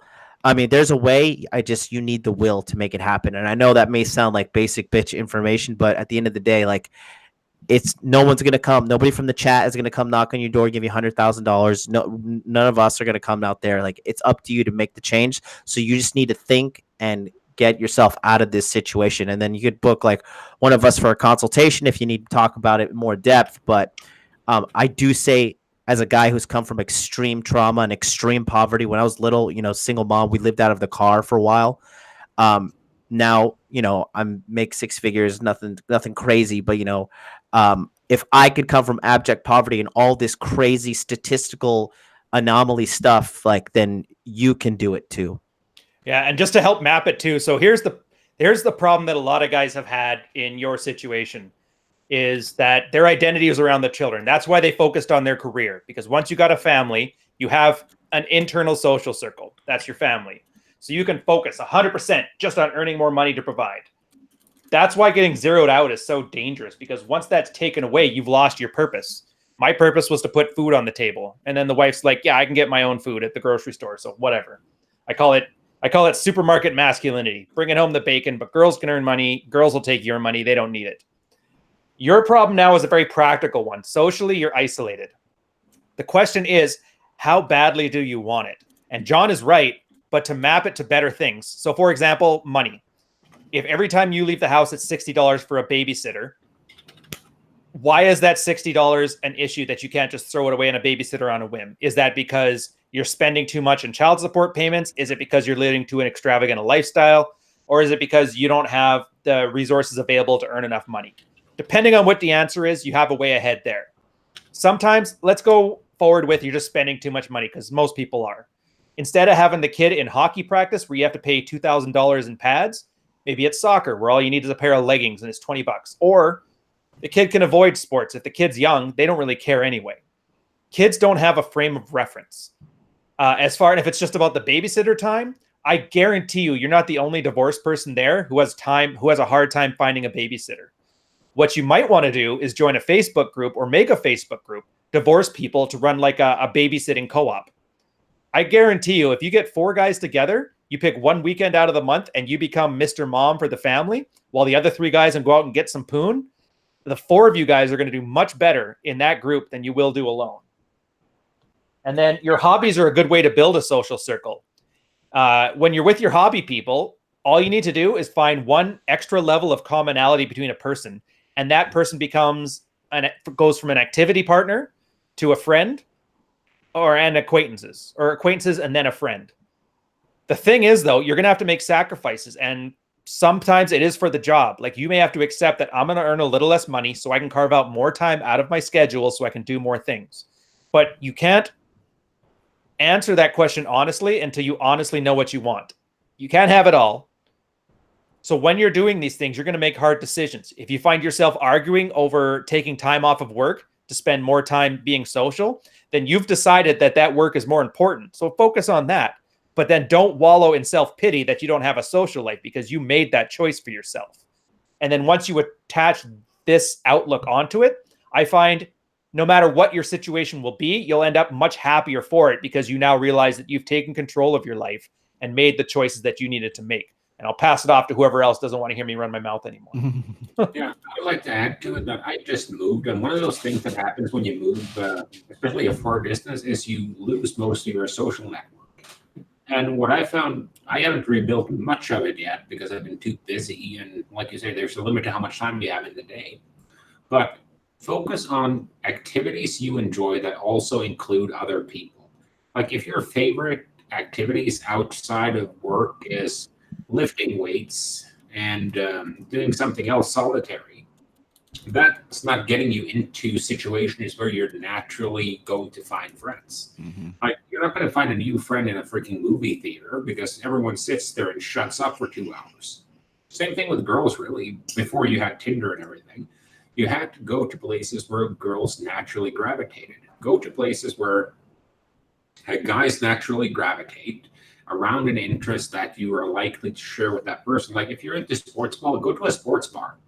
Put on like a jersey for a team, and all the other fans of that team will be cool with you entering their group because you're kind of the same tribe already. Mm-hmm. So it's, I'm not telling you to run game on guys here, but there are a lot of similar dynamics at play. And to be honest, like, the best times men especially have with finding friends is when we're in school. Because that you get placed with like 30 to 60 people at least who are your same age and that you have a lot in common with. once you get older, you end up going to work, and a lot of men are kind of naturally a bit more solitary than women are. Because like every time, like if you have a long-term plate or a girlfriend or something, she can strike up a conversation with any chick and they're best of friends in about 2.5 minutes.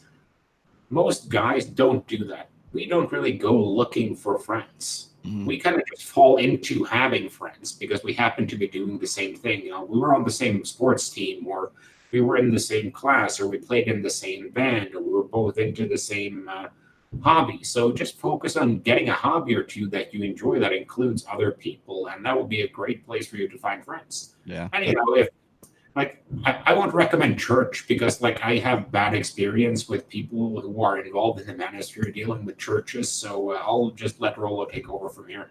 Sure. I actually, I've got a couple of posts one of them's called Tribes, actually, where I define exactly what you were talking about. I don't think church is necessarily a bad thing. As far as a guy looking for a tribe, is just find the right guys.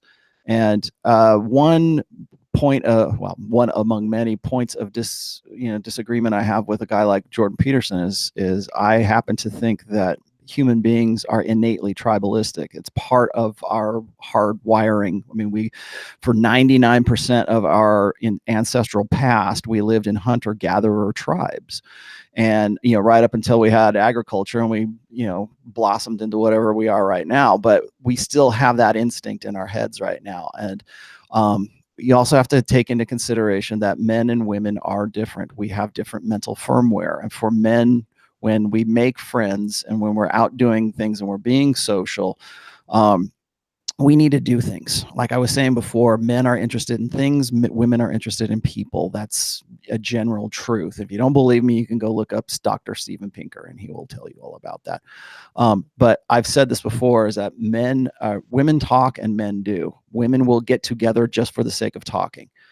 Men have to have an activity. We have to have something that we all sort of coalesce around so that we can actually form bonds and we can form things. Because we remember how in our hunter-gatherer beginnings, men had to depend on one another to have a successful hunt. We were the hunters. We had to go out and figure out how we were going to go out to where we were going to go, how we were going to kill an animal, how we were going to drag it back, and figure out how to get back to where the women folk were, or where the rest of the tribe was, so that we could share the kill with the rest of the tribe, so that we were all cooperating. And so there's a certain degree of cooperation and understanding amongst men that if we don't work together, we're going to freaking starve. So let's figure this out. Or maybe it was they were being invaded by another tribe and we better defend ourselves and we better learn how to fight and we better learn how to throw things accurately. And if we don't involve ourselves in things and what could be and exercising our will on the outside world, if we don't do that, we don't survive. And our women will go off with the tribe of guys who do it better than we do. So there's a tribalistic instinct in guys right now. And part of that is, I think how that is expressed today is in what we do, whether it's a hobby or a sports team, or if it's like we're into lifting or whatever. And I'll give you a quick example is, one of my favorite bands is Slayer, and I'm the only one in my house who actually enjoys the band, believe it or not. And so they're on the last leg of their last tour. I mean, this is going to be the last one, right? And so they're going to be playing in either Oakland or Las Vegas, and I was kind of deciding whether I want to go to Oakland or Las Vegas. And my wife's like, "Are you going to go by yourself?" And I go, "Yeah, I'm going to go by myself." Because why do you want to come? You don't have to go to the show; you can just hang out. And so she's like, shouldn't you just go with somebody who, go get your friend Jess, or go get, why don't you guys get something together? I go, no. I said, when I get there, everybody there is my friend. Everybody there is my tribe, man. I don't need to go with anybody. I just show up and everybody there is I'll make friends that night, because we're all into the same thing. And there's chicks there too, but it's mostly guys. And I'm not drinking anymore, but that used to be something, like, oh, we're going to go get together and drink and party and whatever. And that used to be a thing for me. Now we just share, we're just out there doing what we like to do. But I don't need that. Or if I move into a different town, or if I moved, like if I'm thinking about maybe moving back to Reno here, if I go back, I already know that I'm going to be able to get to a gym. I already know that I'm going to make friends at the gym. I already know that I don't worry about those things. Like women think like, oh, how is he going to actually get out there? You know, we worry about guys who are in their middle age right now as to whether they're going to make social connections, so they don't have the same kind of networks that women do. Well, that's the operative there, that women do. Women expect men, in this day and age, women expect men to socialize as women do, because we've feminized our societies, our Western culture particularly, to the point where we think that the way that men interact with one another is the incorrect way of doing it. John, you want to grab Crantinis and talk shit about Stacy after work? Yeah, exactly. Well, and I Stacy's tell George guys, Bruno. I tell guys, yeah. United, and we got a caller on the line. United in a common purpose, right? Okay, we got a caller on the line. You guys got a really good question, young guy. Caller, can you hear us? Yeah, I can hear you. All right, go ahead, buddy. My name is Caleb, 20 years old. I asked the industry of program that could really break the industry. So how do I myself talk to investors, older people, in a mature way, and just to brand my product and myself, and to keep myself marketable? Okay, so you want to get, do you have investors, or are you trying to source investors as well? Source investors.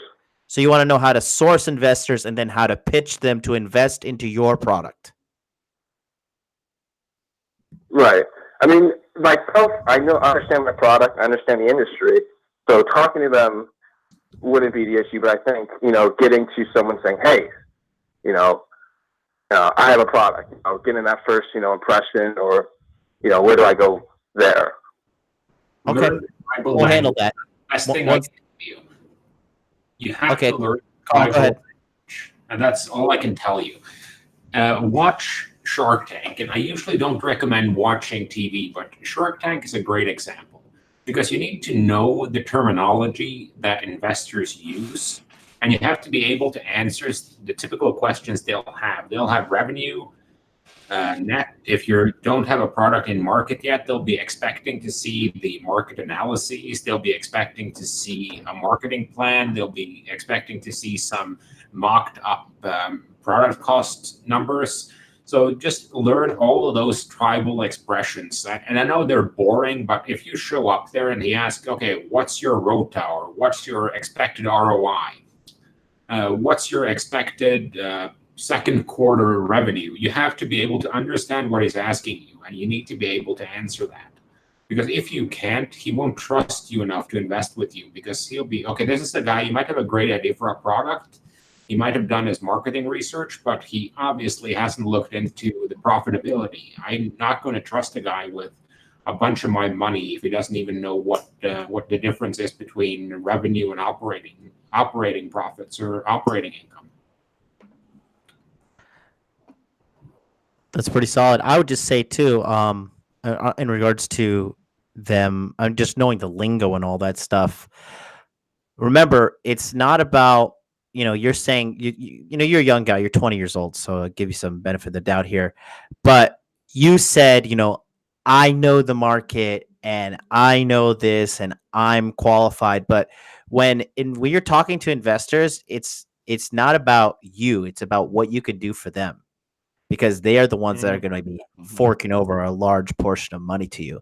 So remember, sales, when you're selling something, you're never selling because what you think. You got to find what they want. And, the same thing with sex. Like when you're trying to get out with a girl, like, if a girl tells you she likes sporty guys, you're better off showing up after showing up on a date after a nice little gym session, look a little pumped up, dressed a little bit sporty. If the girl doesn't have a dad and she's like she has daddy issues, it's better for you to be more like leading and guiding, pay for the date, kind of fill that kind of weird gap that those chicks with daddy issues have, because that's part of the sales process. You got to find out what they want and give them what they want. Not telling them what you can do and what you want. You got to, the best salesmen, they sell to the people in regards to what they need. They don't sell the product; they sell what the person needs.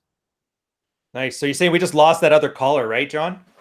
He did drop off, but it's the line is still open if you guys want to. Yeah, so I was going to say we got about another 15, 20 minutes, and we'll keep this one in a nice tight 2 hours so these guys can start running game at night. I would hate for our podcast to cut into fucking time, as Carl puts it. Oh, come on, Ryan. We all know that these guys are going to jump on another Google Hangout and have one of those naked cold shower burpee contests. Nobody wins and everybody wins. Oh yeah, Rolo, did you have anything on that? Oh yeah, quick before we go, number, John's just spammed it in the chat there, 657-383-1318. Call in. The only guys who get their questions answered first are the super chat guys. Although I did miss one from Adel 3630 again. He's going to go game some dudes. So I think Carl's advice is the best for you there with the bathhouse and the burpees. As far as that last caller is concerned, I think that first of all, if you haven't read it already, why haven't you? Read 48 Laws of Power. That will help you understand things a little bit better. And one of those laws, of course, is, well, first of all, never outshine the master. But then second of all, I forget which number this is. But when you appeal to when you need help, when you need clients, when you need something, appeal to their self-interest and never to their mercies. So if you need them to do something for, I mean, go ahead and read that whole law over again if you haven't read it. But it's appealing to, like, what can you do for them? What value are you going to provide to them in exchange for their aid to you? In fact, it's almost better if you make it not about helping you, more about a collaboration. They don't need to know that you are in a necessitous position, because necessitous men are powerless men, I think is what the saying is. And so you have to make it seem like you have some sort of mutual benefit. Now, that's part A. Part B is how willing are you to exercise your own self-interests? How willing are you to? I'm not saying you got to step on somebody's dick. Okay, I'm not saying you have to like make somebody's life miserable because of what it is that you're doing. Like, I think what it is, some people like to think that everybody's out to get them, right? It's like the paranoia. The bagel boss mentality. Yeah, bagel boss. Everybody's out to get me, man. And people think that, the world is, the world is not against you, but everybody is about themselves. Everybody's interested in their own self-interest to varying degrees, depending on how you've been trained and how you've been conditioned for most of your life. And like I said, most guys won't make themselves their mental point of origin in any respect, whether that's with women or that's with jobs or whatever. And I think that that's the key element right there is, do you have the audacity to go up to a guy who makes 7 figures and say, dude, here's a great idea that I came up with. Don't give him the idea, but just say, hey, this is what I'm thinking. Do you want to get involved in this? Because I think that this could go places, and selling that belief. Now, I'm not a salesman. In fact, I'm an ideas guy. I think there's 2 kinds of people when it comes to business. There's the ideas guys and there's the sales guys. And with one without the other kind of imbalances the whole thing. Because I have seen really great ideas destroyed because sales guys got a hold of the authority in that company, and they destroyed all of the great ideas that were there. Like Apple was a good example of this. Like the salespeople got a hold of all this shit, and it took Steve Jobs coming back to it, because he was the ideas guy, to save Apple from itself, because they were all about selling the widgets and licensing shit and basically screwing up his ideas. They had to have him come back in there. So there's ideas guys and there's sales guys. I'm an ideas guy. I'm not a sales guy. Don't come to me if you think that I'm really great at sales or something. I'm passable. I can do what I have to do to get my ideas out there. But when I'm doing something, when I'm working on a project, I work better in a team. So when people say, well, how come you're always on with Pat Campbell, or how come you're always on with the Redman Group, or how come you're always on with the Rule Zero, or whatever, I work better in this format. I know that, because like I need guys to like say, okay, Rollo, thanks for all that 20 minutes of information. I need people to because I'm all about just expressing ideas and putting things, like I'm really good. I sketch every day. I'm throwing spaghetti against the wall every day. As you can tell, I I don't have ADHD, but I pretend that I do really well. So I work better in a team environment. I've learned that because I have things that I want to do, but I can't make them all happen at the same time, and they need to happen at the same time. So what I would say to you is, if you're an ideas guy, surround yourself with people who can make your ideas happen. I would say learn a little bit of sales. You got to learn Yeah, enough. well, I'm not saying, but you're right. Yeah, I know enough to like get myself into trouble, but I work better with people who know that, and I think that that's sort of like the symbiosis in a successful business, is having really great ideas. Like, it's one thing, like, guys will, like, I've seen some really good liquor brands just go under because the sales team got a hold of the creative side of things, and they didn't care about what they were selling. They were all about just selling. That's all it was. It didn't matter if the content was crap. It was how they marketed the crap. And basically, it can't just be the line graph is all they were looking at. Right. And so I see guys do this in like online businesses, and even in the manosphere. It's like, they have great ideas. They just execute them like shit because they don't know how to market themselves or market what it is that they're doing. But then I see the guys who are just about the hustle, and they're just about selling something, and there's no freaking burger in the hamburger. It's like, it's a nothing burger, but they're still selling the bun and the tomatoes and the freaking cheese and all that other shit. There's nothing in it. That they're really good at selling that. But when you bring those two people together, that's when you have a real good success. Well, I would just want to add to that. There's an old joke that came to mind when you said sales getting a hold of creative. Like, you have heaven versus hell. In heaven, the police are British, the cooks are French, the engineers are German, the administrators are Swiss, and the lovers are Italian. In hell, the police are German, the cooks are British, the engineers are Italian, the administrators are French, and the lovers are Swiss. Mm-hmm. The point behind that joke is that you have a lot of good creative guys that you should never put them in charge of things like logistics or administration. And you shouldn't put the guys who are good at logistics in charge of marketing. You shouldn't put the salespeople in charge of production or product development. It's just about using people for what their, let's say, temperament, or maybe MBTI type, if you want to get specific, says that they should be doing. Ridiculous. Well, no one is good at everything, and kind of finding out what you're good at and kind of sticking with that. Maybe go a little bit outside. But if you're like a hardcore, like, operational logistics guy, you probably don't have the right temperament to be creative. Or if you're an accountant, for God's sakes, don't do stand-up comedy.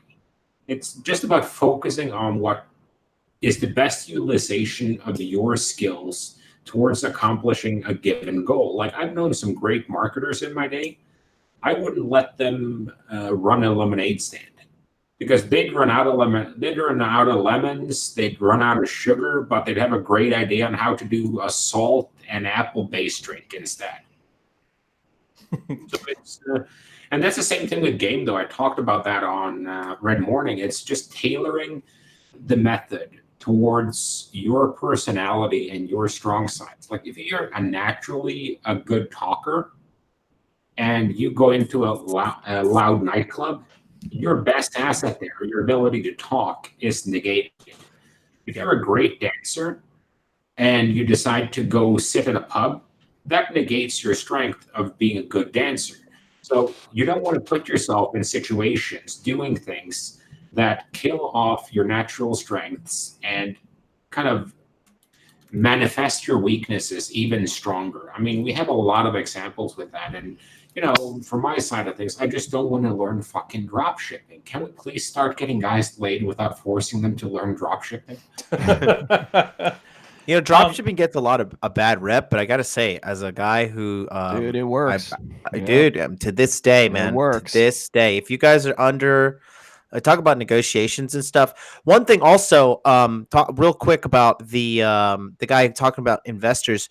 One thing that the digital marketing trend is right now is you send the perfect video pitch, and you sit down in like a well-lit environment, hire a video production team, right? It'll cost you, worst case scenario, $500 for a guy to come in and film you, pitch your idea, have high quality microphone, high quality camera, high quality lighting, and have the guy put everything on a video pitch, and then also have put captions, because a lot of people don't watch with sound first. They first watch on mute, and then mass email people who you believe will be investors. And that is a good way. That's a trend right now in digital marketing, and people are literally sending PDF attachments of contracts with video pitches and getting back signed contracts based off the Dude, video it's pitches. funny you mentioned that, John. There was a guy when I was first starting out here on a podcast, an Australian one out of Vancouver, and he to Rich, myself, I think even to you, Rollo,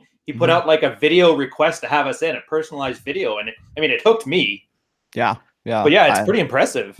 You know, It's and a I tell market you, trend and, right now. and I'll tell you what, if that dude was local, if he was in the United States, I probably would be like, dude, come out here. Let's go shoot some stuff around Reno, or let's go to Vegas or something like that. I would totally be down with that.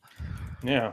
Yeah. But I like that. It shows, you know what? It shows the other person that you're invested in their time. You're not just spamming it and treating them as disposable. Mhm. Yes. Kind of like a girl. Yeah. They want to know, even if you don't think they're special, they want you to treat them like they're special. Mhm. And that means giving that little bit of attention, Yeah, a little you bit know, of desire. Yeah. That's something to really consider too, because like I like to sit here and do content. I like to think about what I do, and I like to write about what I do. I've got multiple notebooks about. I'm an ideas guy. I will wake up in the morning, and for some reason it's in the mornings mostly, but I'll come up with my best ideas in the morning. So I'm like constantly scribbling shit down when I wake up and having coffee or whatever.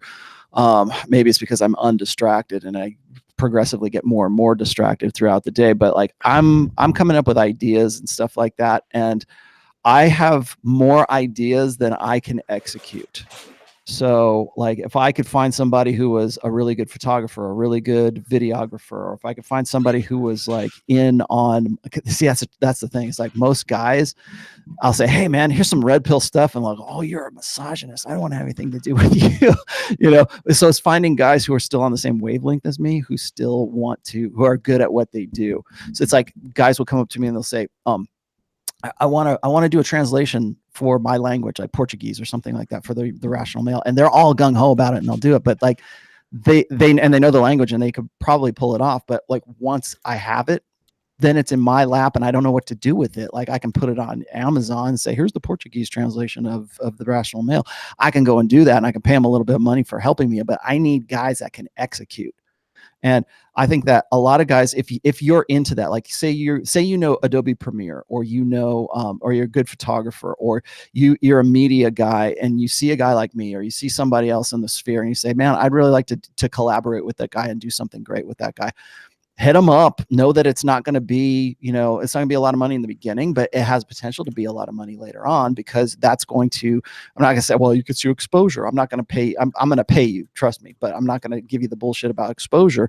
But I think that by doing that, you become a facilitator for that guy's content, for the guy who's the idea guy. So it's not just sales, it's also execution guys. So if you've got a guy who can do your video, or can make a YouTube, it's like, I have all these great ideas, but I'm busy with my ideas. Now I know, man, I could tell you, I know everything about Adobe Creative Suite. I can do Premiere, I can do the videography myself, I can do all of this stuff myself.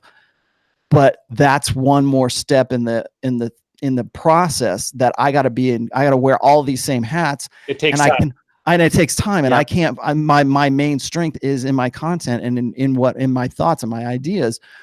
I need help with that. So that's why I tell my daughter this all the time, and I tell my nephew this as well. It's like, if you have really great ideas, don't be afraid to collaborate with people who can help you execute those ideas. You don't have to be a one-man show.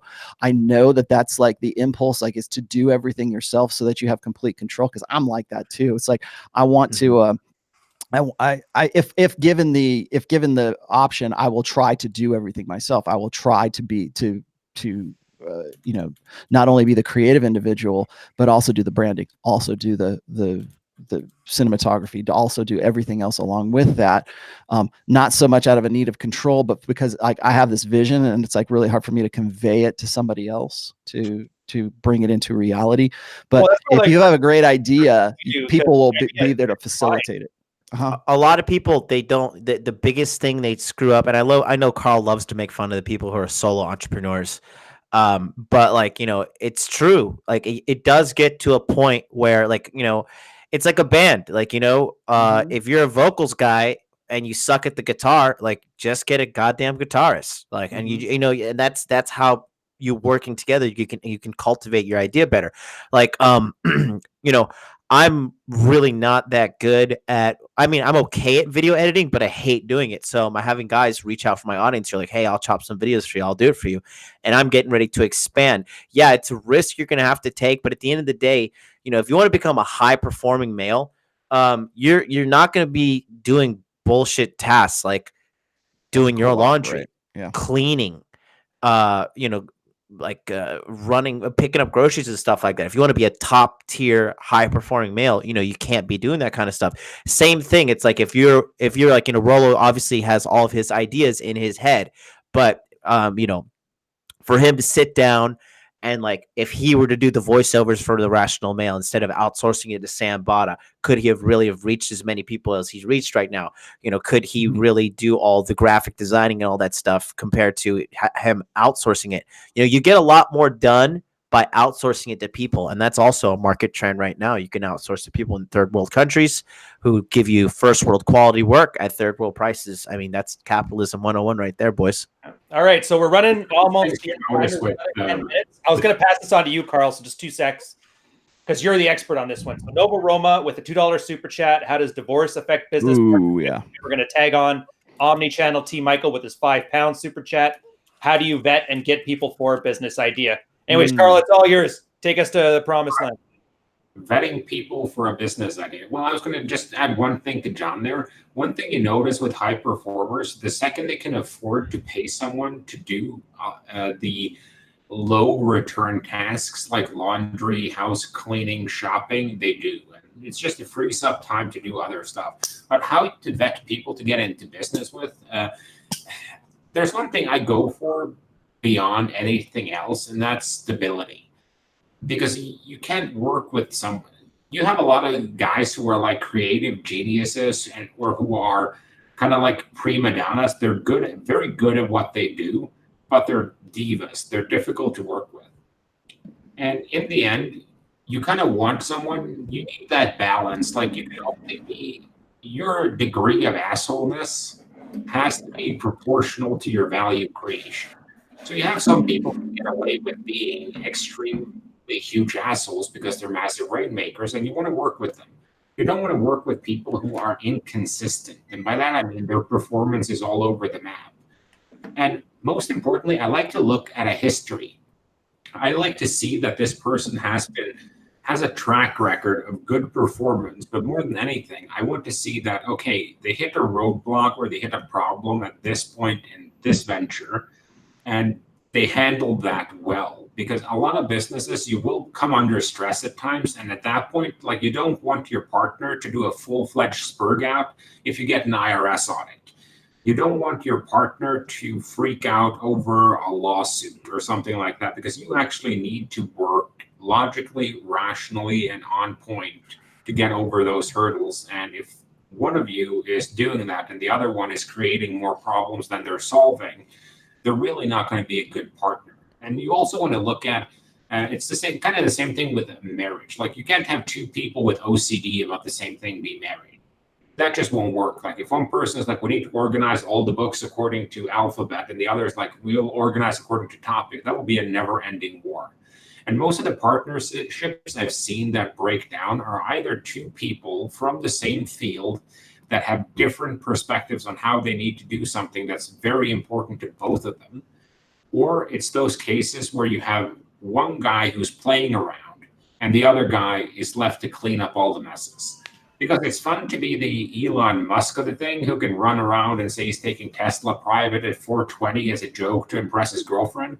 It's not fun to be Elon's partner who has to deal with the public relations fallout, the lawyers, and the SEC.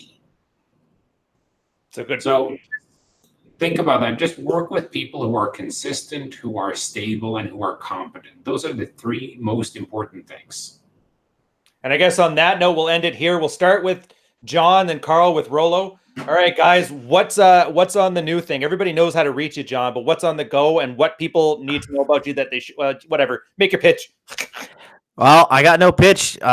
Body Language Mastery's closed. Sorry for you suckers that didn't get in. The guys that are in the webinars right now, they get primary access to Rich Cooper, Carl from Black Label Logic, and Ryan, and then we're waiting for Rolo to show up. I will. One of these days when I get up early, I will.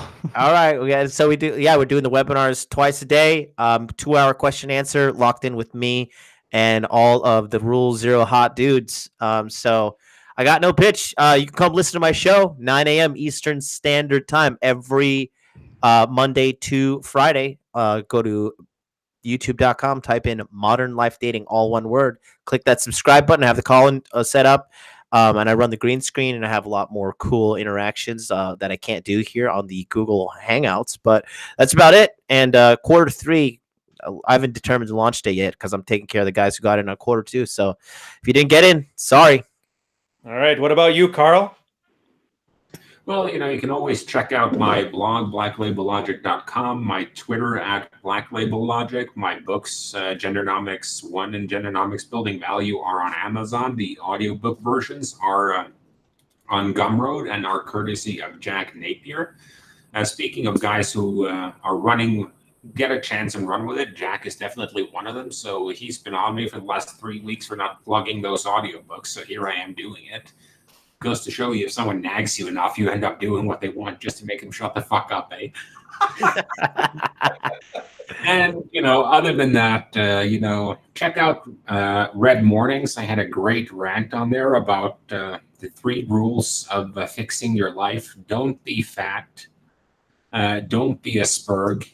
And do talk to girls. No drop shipping course required. Nice. On that one, then I'll just say also with Jack, I just did up the branding for him. He's got Red Evening, another show. I think it's Friday nights around midnight Eastern Standard, but it's kind of neat. So you'll probably be able to catch that one when you're hungover. Definitely worth it. We're going to try and get guys to sneak on there if and when we can. Again, up and coming star. He's really switched on. You guys are going to enjoy it. As for me, you're already on my channel. So if you're here, you know about what I'm doing and what I've already got. So just get in there, bring up those view counts, make sure you pull whatever you can out of it because it takes a decent amount of work and I want you guys fixing your life or I'm wasting my time. And then Rolo, close us out, man. What do you got? Sure. Tomorrow I'm going to be doing Rational Mail 101 with Pat. Again, I'm not really sure what our topic is. It will be something, I'm sure, remedial. We probably will talk about Bagel Guy. I know we talked about that a little bit on his show yesterday. That was kind of funny. I know everybody's sort of piling on that as the new thing, but there's a lot more. Yeah, there's a lot more to that story, I think, than a lot of people are really want to accept. So I'll be doing that tomorrow at 4:30 Eastern. Check my channel. If you're not already subscribed, please do. Also subscribe to Ryan here too. And anybody else you see, Carl doesn't have his own thing, but we're still passing this around. So I believe Rich is going to come back next week too. So we'll probably do it on Rich's channel next week. Same time, 11:30 a.m. Eastern for Rule Zero. And I am going to do an AMA this week. I have been doing a monthly AMA. I'm trying to get that up to at least twice a month. But the monthly side of things is coming up this week, so I'm probably going to do that about Wednesday. So again, if you haven't subscribed to my channel, please do. Make sure you hit the like button for here and for there, and also make sure you get your alerts from all of us. That way, you'll find out when the next Rule Zero show is coming. Because, like I said, we pass this around. I'm also on with Pat Campbell every Friday morning at 9:05 Eastern on Where Tulsa Goes to Talk on AM 1170. That's the live radio link, but you can also find the online link in my Twitter feed every Friday morning, about an hour or two before that. So people who are wondering, how do I get to listen to you guys live? You can actually call in too. It's an actual real radio show. So you can call in there as well if you have any questions about what we're getting into. And the 4th book is coming along nicely right now. I am in, I don't want to say I'm in the first round of edits yet because I'm still actually working on content for the last part of it, but I will edit as I go along. So I'm technically in the first rounds of edits right now. I'm hoping optimistically to have it out by October. If it's October, if I'm telling you it's October, it's probably going to be like the first part of November, but that's my goal date is to have it out by October. It is The Red Pill and Religion, also another podcast I'm going to be doing myself pretty soon here, as soon as I get the right people lined up at the right times. So look on my channel for that if you're interested in that as well. So this has been a lot of fun. Thanks, guys. All right, guys, take care. Go get your dicks wet. We'll catch you next time. Yeah.